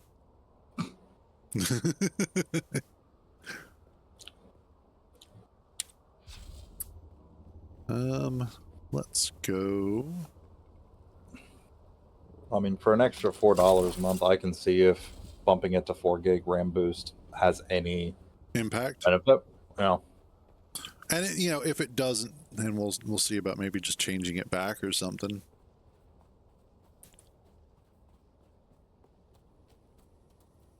Are we the only 2 that are on the server at the moment? I had to log off for a moment. Oh, okay. So, like, I can log out if you want to try and do it, and then restart the server. I can restart the server. I already went ahead and updated it. Okay. Let me get the intel here. Maybe. I have to find where it is. Trying to see where you're at. Oh, it's Right underneath. there. Found it. We're good. I'm out. Let's see if I can get to Anvil real quick. No, you're good. Using the Emperor wings. Yeah. Because I've gone through that testing station a few times. I have like a couple copies of them. So until I get the good stuff. Yep.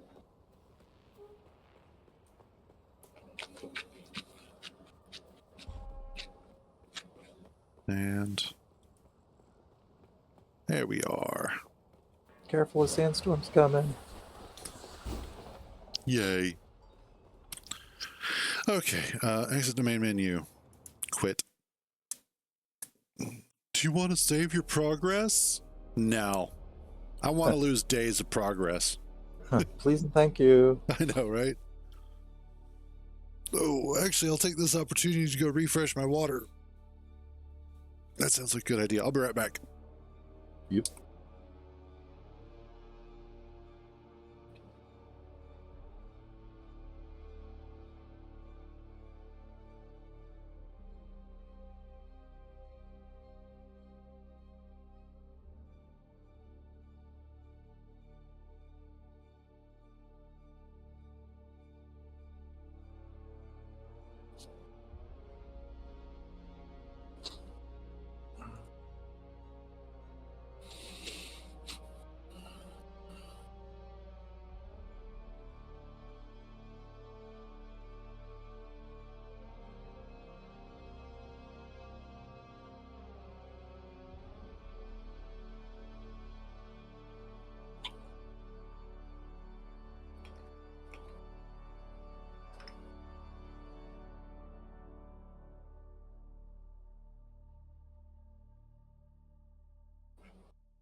Okay, there we go. We're back. Welcome back. The server rebooted yet? Still starting.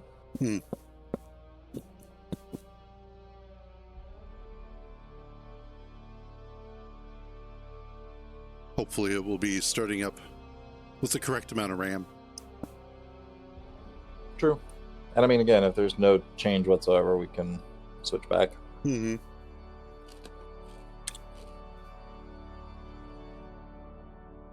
Should be back up.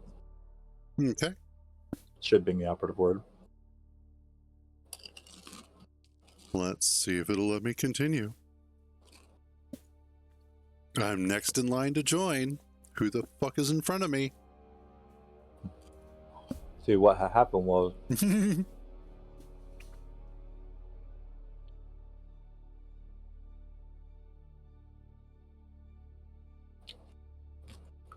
it may still be booting up.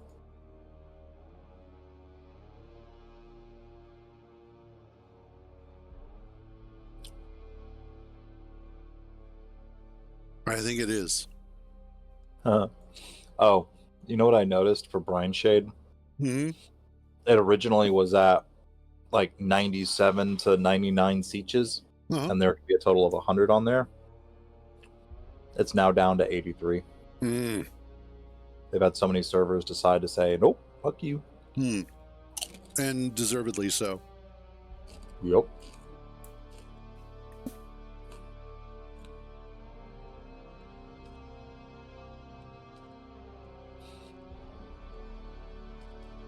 Alright.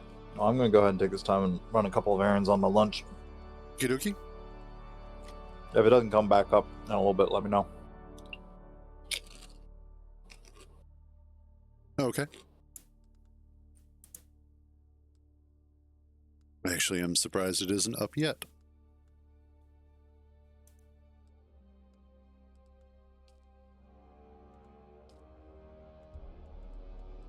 Yeah, it should be up already. Huh.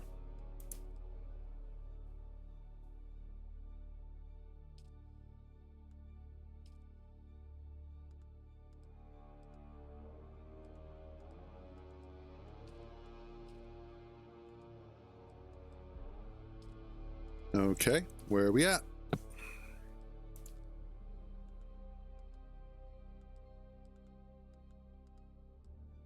I wonder.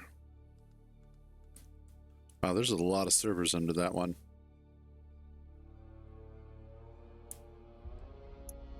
Huh.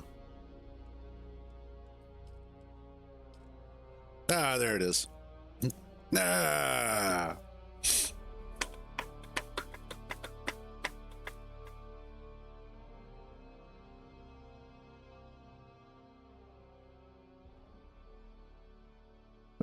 There we go. And of course, now we're loading up. Hopefully, this will take care of some of our issues. And then the only thing left is just a connection problem.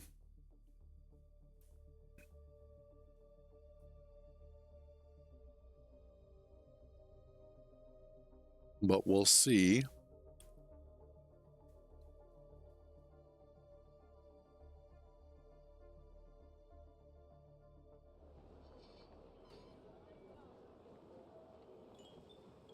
Kind of give everything a few moments. Do a zone change, I think. I think that's it. And of course... Nope, never mind. There it goes. Of course. All right, and I need to take another... You know what? Unfortunately, I think I'm actually just going to have to wrap up a little earlier than I would like to. It's a Monday. I think that's really what it is. It's a Monday. However, so far it's been kind of an eventful Monday. We have some stuff to look forward to. I will probably on the off hours poke a little bit at the base for Space Engineers and kind of get a little bit drilled out and kind of start prepping for the next phase of what we're going forward with, and just see about, you know, planning that out a little bit and figuring out how that's going to wind up going forward. And then as far as this goes, I mean, it's Dune Awakening. I've already played a huge chunk of it, so I'm basically just trying to get back up to where we were at. So we have some fun stuff ahead for there. Other than that, though, that is going to be it for today. As always, thank you all for joining me on these misadventures. So glad to have you guys along for the ride. You all have a wonderful day. Stay out of trouble. And remember, if you get caught, I don't know you. I will catch you guys tomorrow.